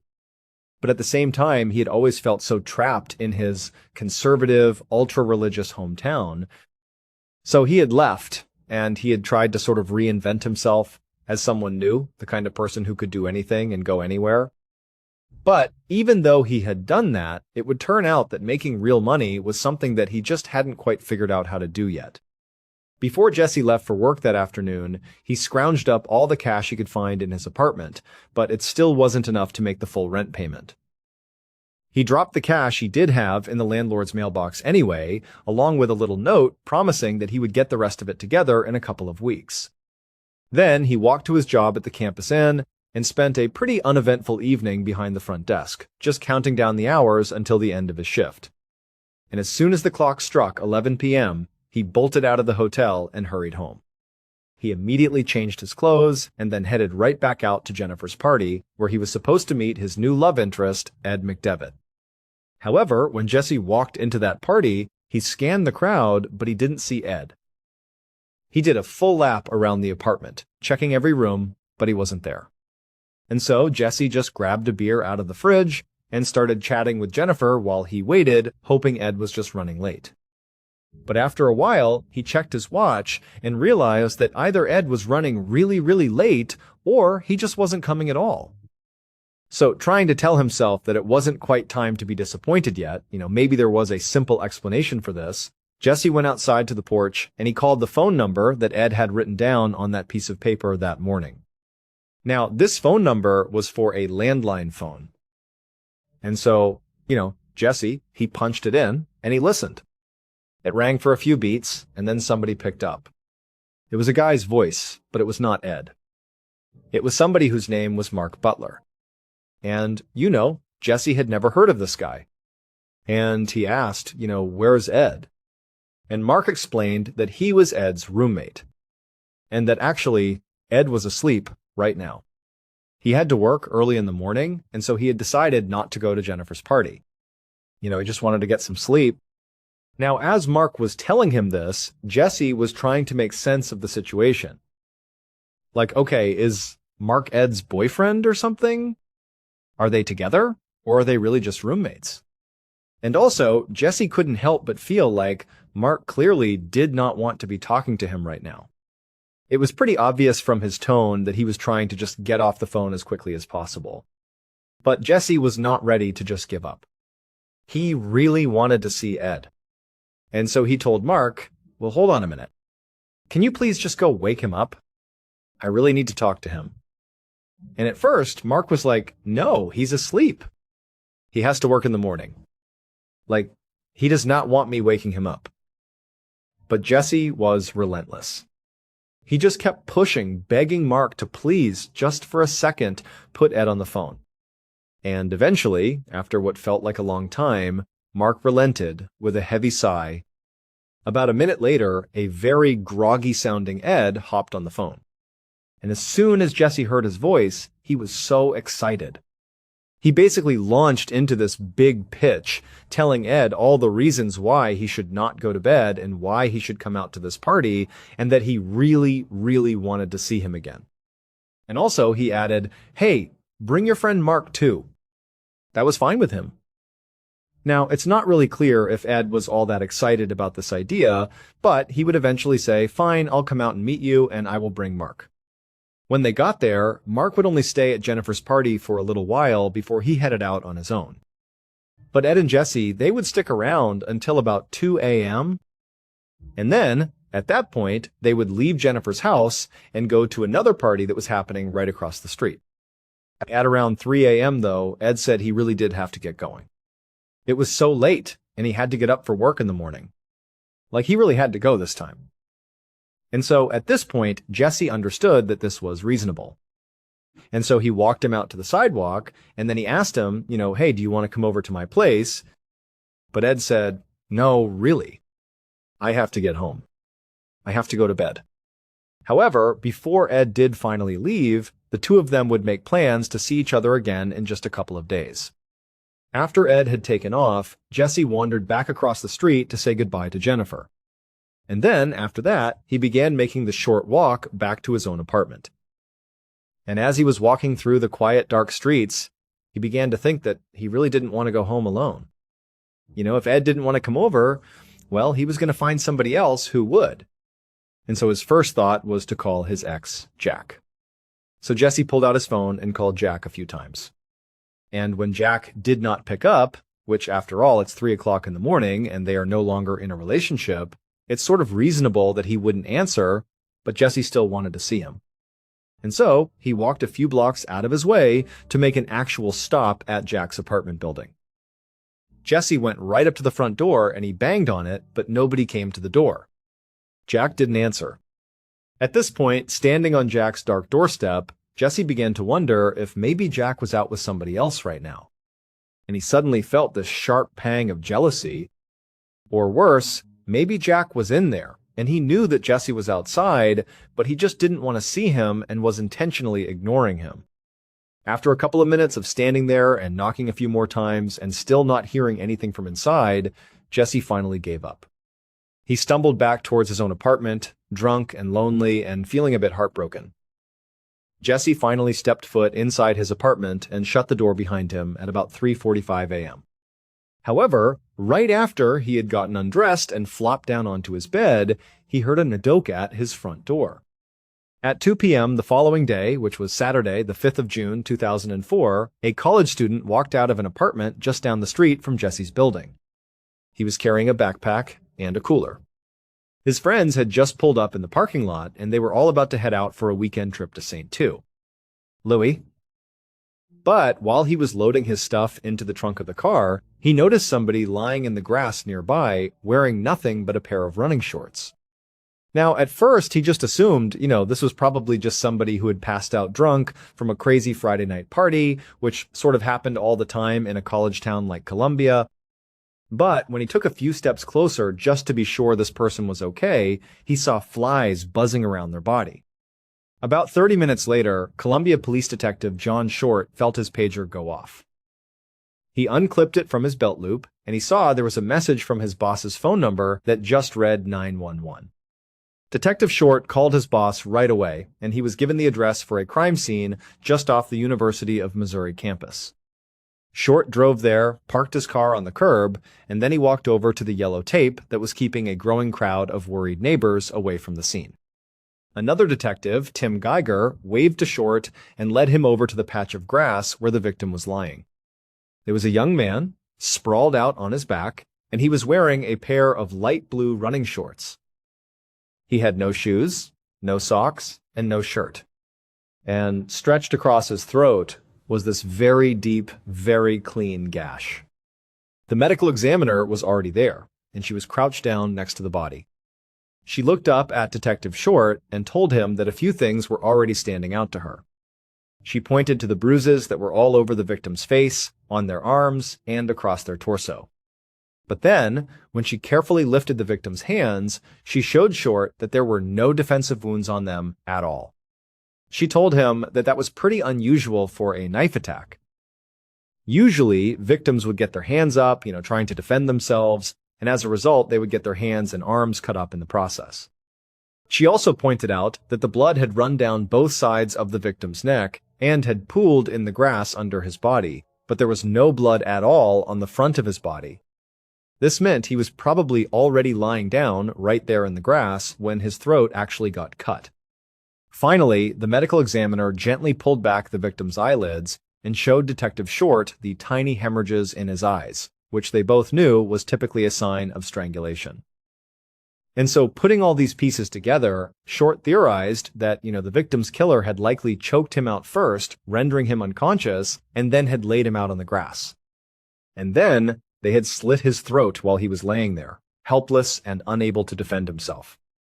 The detective looked down at his victim's bare feet and noticed they were covered in dirt and grass stains like he had been running at some point outside. Short doubted that the encounter between his victim and the killer began right there on the lawn where the body was found. And now he just wondered if maybe there had been some sort of a chase here and that this patch of grass was just where the killer had finally caught up to the victim. But since there was no ID on the victim, Short had no idea who he was or where he might have been running from. And so, Short stood up and stepped away from the body so the crime scene techs could carefully load it into a body bag. Just then, another squad car pulled up, and 2 more officers got out. It was Sergeant Kenneth Smith and Officer Stephen Rios. Rios was the beat cop who typically patrolled this specific neighborhood, So another sergeant who was already on the scene had radioed for him to come over and see if maybe he could help identify the victim. And so at this point, Short told the crime scene techs to go ahead and unzip the body bag and let Officer Rios take a look. Rios came over and he leaned down and he looked inside. And after just a second, he nodded and said that he did recognize this young man. He said it was a college kid that he had actually arrested at a house party just a couple of months ago. He said his name was Jesse Valencia. And so, less than an hour into his investigation, Detective Short now had a name for his victim and some pretty good initial theories about how his victim was killed. His next task, and it was a big one, was figuring out who in the world might have wanted Jesse Valencia dead. So Short immediately looked up Jesse's address and he found that his apartment building was only a single block away from the crime scene. So he walked over there. And while the forensics team went inside the apartment to look for evidence, another officer was posted outside the building to make sure no one came or went until the crime scene was officially cleared and processed. Short walked into the building and headed down the stairs to Jesse's basement unit. And there, the crime scene tech who was dusting the doorway for prints told him that when they had first arrived, the door to the apartment was actually already open. So Short went inside the unit and he began looking around. There was no blood anywhere, and nothing was broken or overturned. So there was no clear sign of a struggle inside the apartment itself, but the door being left wide open suggested that Jesse must have left in a real hurry. And this certainly matched Short's theory about the fight between Jesse and this killer starting in one location and then ending out on that lawn. Short figured that, Jesse must have run out of his apartment in a panic and made it a block away to that patch of grass before his killer finally overtook him. And so as Short began to consider this, he also started to think, okay, well, Jesse, who appeared to be in reasonably good shape for his age, if he was chased down and tackled and killed only a block away from his apartment, it sort of suggested that his killer was likely pretty strong and pretty fast.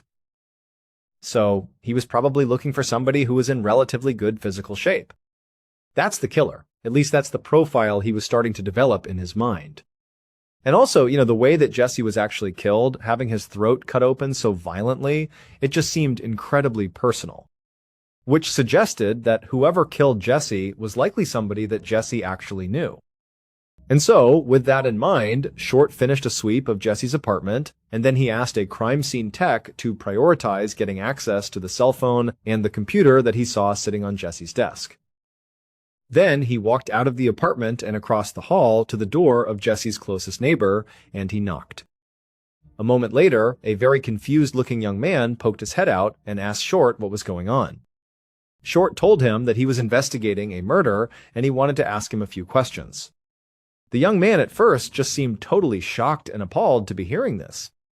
But then, it was like this look of dawning realization washed over his face. He told Short that the previous night he had actually been woken up by the sound of what was very clearly two grown men fighting in Jesse's apartment.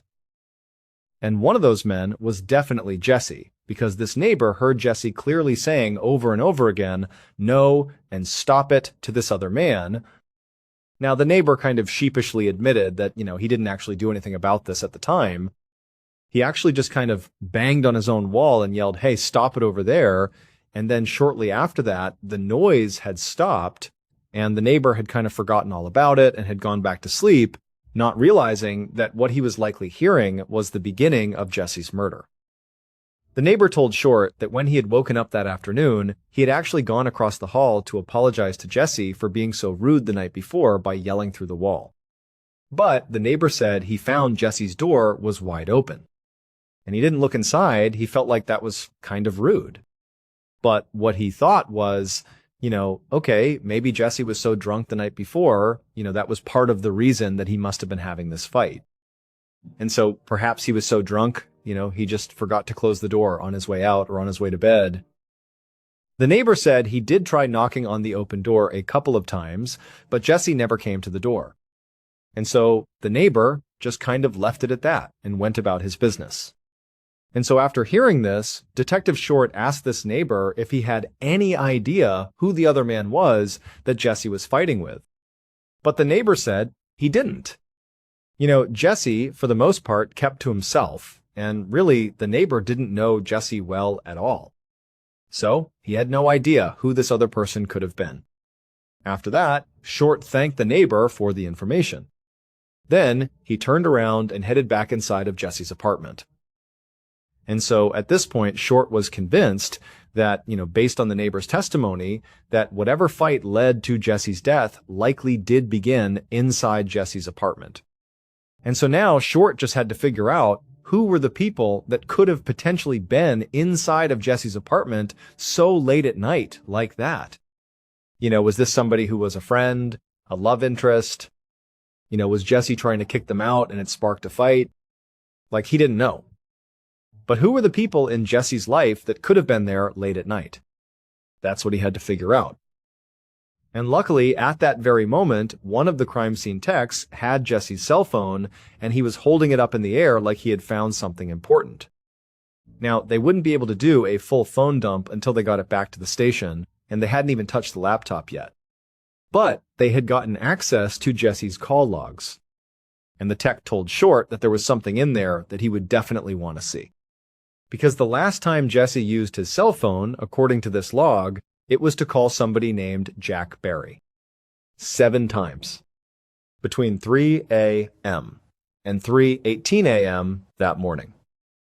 So, right away, Detective Short looked up Jack Barry's information, and he found his apartment's address and saw it was not far from Jesse's. And so, he drove right over there. Short knocked on the door, and just a moment later, a young man answered. He had very red, puffy eyes, like he had clearly been crying for a while. Even though Jesse's body had only been discovered a few hours ago, this young man did not seem surprised at all to see a detective at his door. He told the detective that he had already heard the terrible news. A friend had called and told him. After exchanging niceties and the young man confirming that he was in fact Jack, Short followed Jack into his living room. And as they sat down, Short asked Jack about all those 3 a.m. phone calls from Jesse. Jack looked like he was really struggling to hold it together as he told the detective that Jesse was his ex-boyfriend. And Jesse had been kept badgering him, Jack, for them to get back together, and Jack didn't want to. And so those phone calls were very likely a product of more badgering from Jesse. Jack said the night before he had been woken up by his phone ringing over and over and over again. And before he could even look at the caller ID, he heard a knock at his front door. He saw that it was the middle of the night. And then he leaned over and he saw the caller was Jesse. And he sort of figured that, okay, he's calling me. It's very likely him at the front door. I don't want to see him right now. And so Jack just decided he would ignore Jesse and hope that he would eventually go away. Now, when Jack said this, it seemed very clear he was sort of reliving that moment in his mind. Maybe if he had let Jesse in or engaged with him in some way, maybe Jesse would still be alive. That was sort of the insinuation. But Detective Short was thinking, okay, well, even though he seems like he's being very earnest in telling me this, it does mean that he doesn't really have an alibi. He's basically saying that at the time Jesse was killed, he was home alone by himself, which was a pretty weak alibi. However, before Short could begin to poke holes in it, Jack said that, despite the fact that they had broken up, that he and Jesse were, at least in his mind, still on good terms. In fact, they had spoken just the day before on the phone, before getting all those nighttime phone calls. It was during the afternoon. And during that phone call, Jesse had told him all about a new guy he'd met at a club the night before. And his name was Ed McDevitt. That night, Detective Short stood outside of an interrogation room at the police station, watching Ed McDevitt through the two-way glass. Short knew his investigation was moving basically at lightning speed here. But there was still quite a bit of pressure on him to get this case solved even faster. Because Columbia was a college town, a place where kids were used to feeling safe, and the murder of a student just a few blocks off campus had sort of shattered that sense of trust.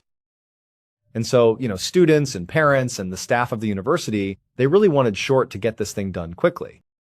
And now, looking at Ed through the glass, Short wondered if maybe this was the killer. Maybe this was the guy. I mean, after all, Ed was visibly shaking and fidgety looking.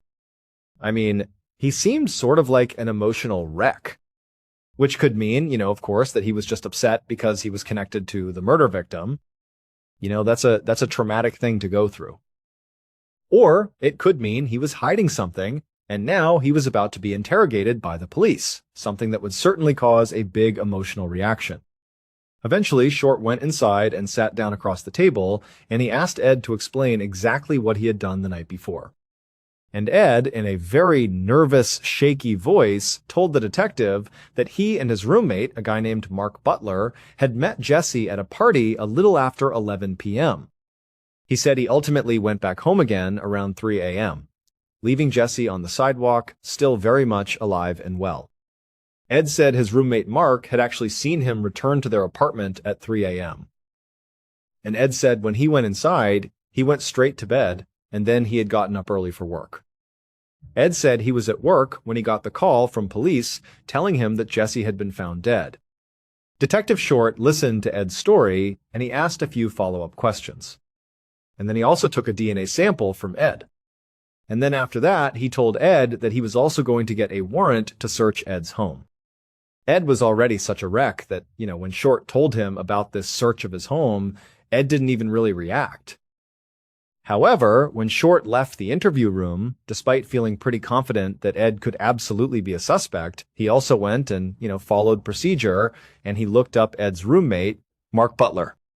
And he discovered in the police department system that there was a Mark Butler, and sure enough, he had a criminal record. So, overnight, while a forensics team was searching Ed and Mark's home, Short actually brought Mark down to the station for an interview. But in reality, Short wasn't expecting Mark to become this primary suspect here. He just wanted to be thorough and rule out anybody who had seen Jesse that night. And obviously, Mark was one of those people. But almost immediately in their interview, Mark started saying some very odd things. He told Short right out of the gate that he did not like Jesse. And actually, he said point blank that he didn't really care that Jesse was dead. But he also clarified to Detective Short that, he was just Ed's roommate. He was not seeing him romantically, so this had nothing to do with jealousy. He just did not like Jesse as a person. Mark confirmed that he did see Ed when he returned from the party around 3 a.m., just like Ed had said. But Mark had actually not stuck around. He said that after Ed had come back to the apartment, Mark had left to go on a date of his own. And he actually didn't know what time he got back home. And so as he was saying this, Short realized that that meant Mark was out and about, sort of unaccounted for, at the same time that Jesse was killed. And so, obviously, something seemed off about Mark. And so Short took a DNA sample from him and added Mark to the growing suspect list. The next morning, Sunday, June 6th, after catching a few hours of sleep, Detective Short gathered his team for a meeting. The mood in the room was tense. Everybody was exhausted and very much on edge from spending nearly 24 hours straight working on this case. But when they went around the room and talked about the flood of leads they had all followed up on yesterday, it didn't actually seem like they had much to show for it. There were now several suspects in play, but none of them seemed to have a good, solid reason to want to kill Jesse Valencia. Jesse had apparently been pestering his ex-boyfriend Jack about trying to get back together, which Jack did not want. And the multiple late-night phone calls and the knocking on the door unannounced, it just seemed like harassment. So, it was possible that maybe Jack had gone over to confront Jesse and things had gotten out of hand. But Jack had told Detective Short that he and Jesse had remained friends after the breakup. And some of the other detectives said that Jesse's friends had said the same thing. The two had remained friends. So, it seemed pretty unlikely that things between them would have escalated so much that somebody got killed. Then there was Ed McDevitt, Jesse's new lover, who had seemed pretty nervous during his interrogation. One of the detectives told Short that while they were searching Ed's house, they had found a bag full of chef's knives, and some of them were large and sharp enough that they could easily have been the murder weapon. But Ed worked in a restaurant and was training to be a chef, so owning a set of kitchen knives was hardly a smoking gun. And then, as for Ed's roommate, Mark Butler, he did have a criminal past, and he openly said he did not like Jesse and didn't care that he had died. But they had only met one time, and it was very likely they would never have seen each other again. So it seemed very unlikely that he would go through the trouble of following Jesse home and killing him. Like, to what end? And so Detective Short was getting really frustrated. He just couldn't make sense of any of these suspects. It was like a key piece of the puzzle was missing here. And so he turned to two of his detectives, Jeff Westbrook and Barbara Cook, and told them to go to some of the local bars that Jesse frequented and just sort of ask around about Jesse, in case there were other leads or other people in his life that they had not uncovered yet. However, right after Detective Short walked out of that meeting that morning, another detective ran up to him and pulled him into a quiet corner. He told him a tip had just come in, and it was so sensitive that they were going to have to keep it under wraps, even amongst the other investigators on the case. The detective told Short that a friend of Jesse's who lived in St. Louis, Louis had called the tip in through Crime Stoppers. He said that he and Jesse chatted online all the time, and that Jesse at one point had told him about a secret affair he was having with an older man.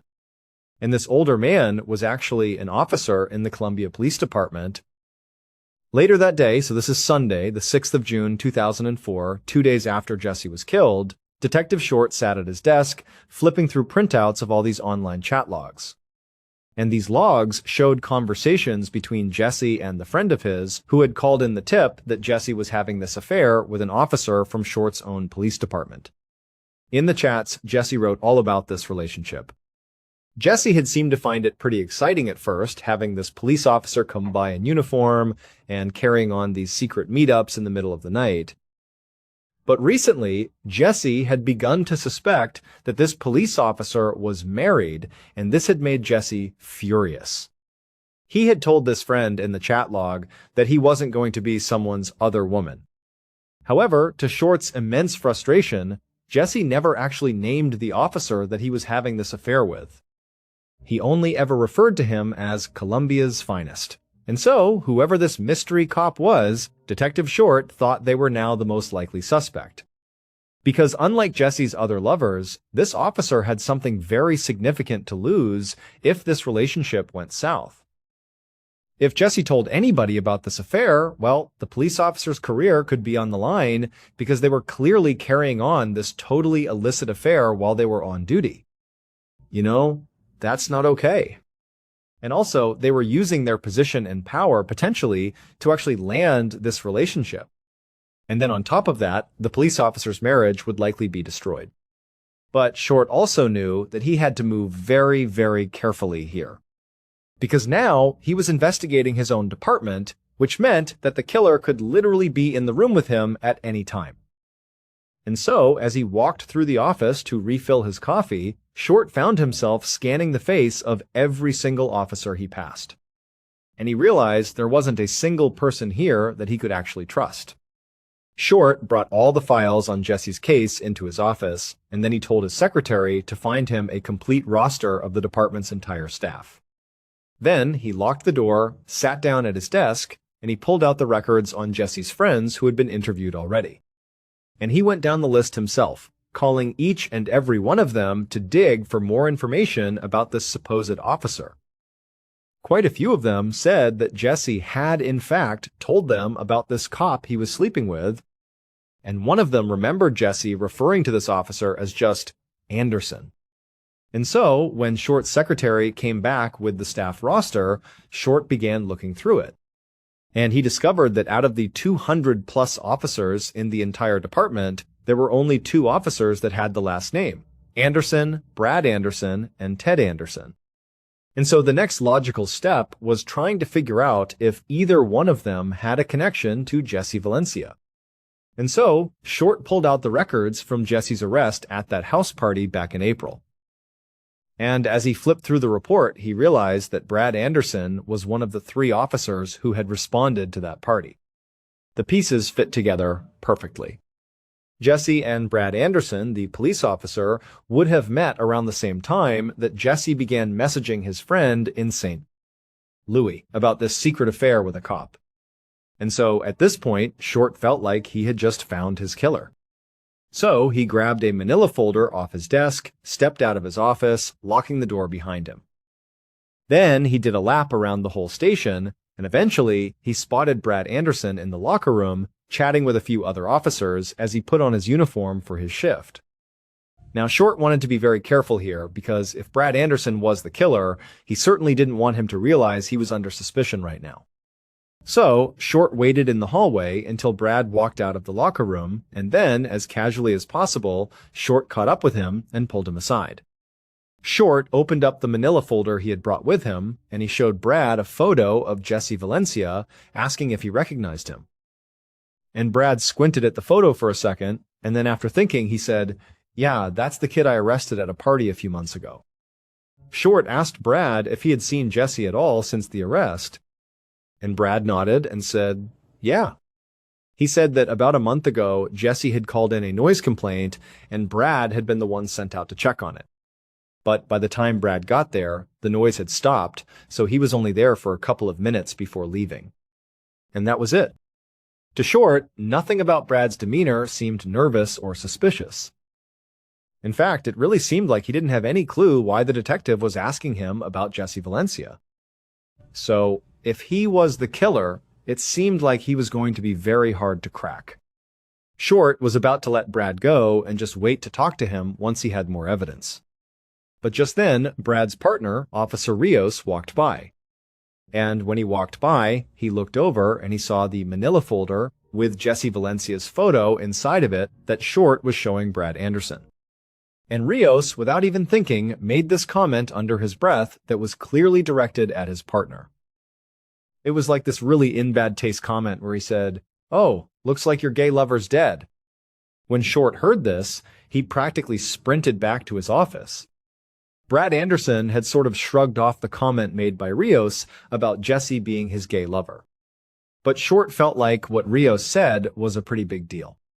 Because even though, again, it was terrible, in bad taste humor, that's a terrible thing to say, but maybe there was truth in it.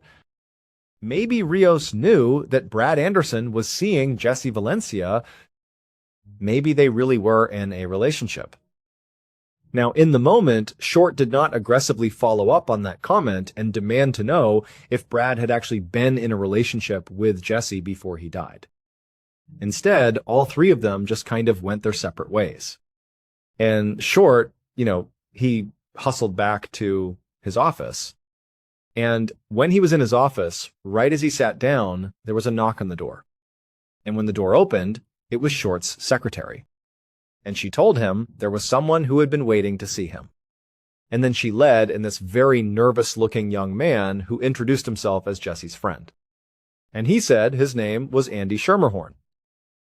Andy sat down and told Short that just a few weeks earlier, he and Jesse had gone out together and then had gone back to Jesse's apartment. But around 3 a.m., they were interrupted by a knock on the door. Jesse went to answer it, and a uniformed police officer walked in, shining a flashlight around the room. And to Andy's surprise, Jesse led this officer right into the bedroom, and he joined them for a threesome. And then, after they were done, the cop looked at Andy and told him, "You better keep this a secret." Detective Short couldn't believe it. I mean, the final piece of evidence he needed had just fallen right into his lap. Andy said he did not know the officer's name. So Detective Short got out a department yearbook, and he told him to flip through it to see if maybe the guy he saw that night was in there. But Andy just held up his hand and said he didn't need to do that. And Detective Short was like, "Well, what do you mean? Why can't you do that?" And Andy said, "Well, because when I came in here, the guy I met, he was out in the hall." Based on the investigation that would follow this revelation, the following is what happened to Jesse Valencia in the early morning of the 5th of June, 2004. Around 3 a.m., right around the time that Jesse was leaving his friend Jennifer's party, Jesse's killer was drinking beers with a few friends after his work shift had ended. And then, just before dawn, the killer wrapped up, got in their car, and started to drive home. But as they were driving, they decided to make a stop along the way at Jesse's apartment. They were expecting another quick, no-strings-attached, late-night secret hookup just like they'd had before. But when they got there, Jesse was very drunk and in a terrible mood. Jesse confronted the killer. He told them that he had figured out that they were married. And so now, he was not interested in them at all. He didn't want to see them anymore. But when he told the killer to leave, the killer refused. And so Jesse said, "Fine, I'll go to your police chief and I will tell them all about our affair." And that's when the killer snapped. If their secret got out, it would cost them everything. Their job, their marriage, their family, their reputation. So, in their mind, they had to silence Jesse before he could ruin them.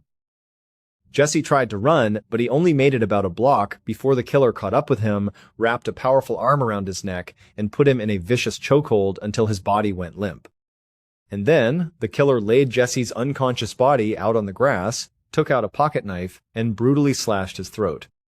On the way home, the killer, a police officer, very skillfully disposed of the murder weapon, ensuring that nobody would ever find it.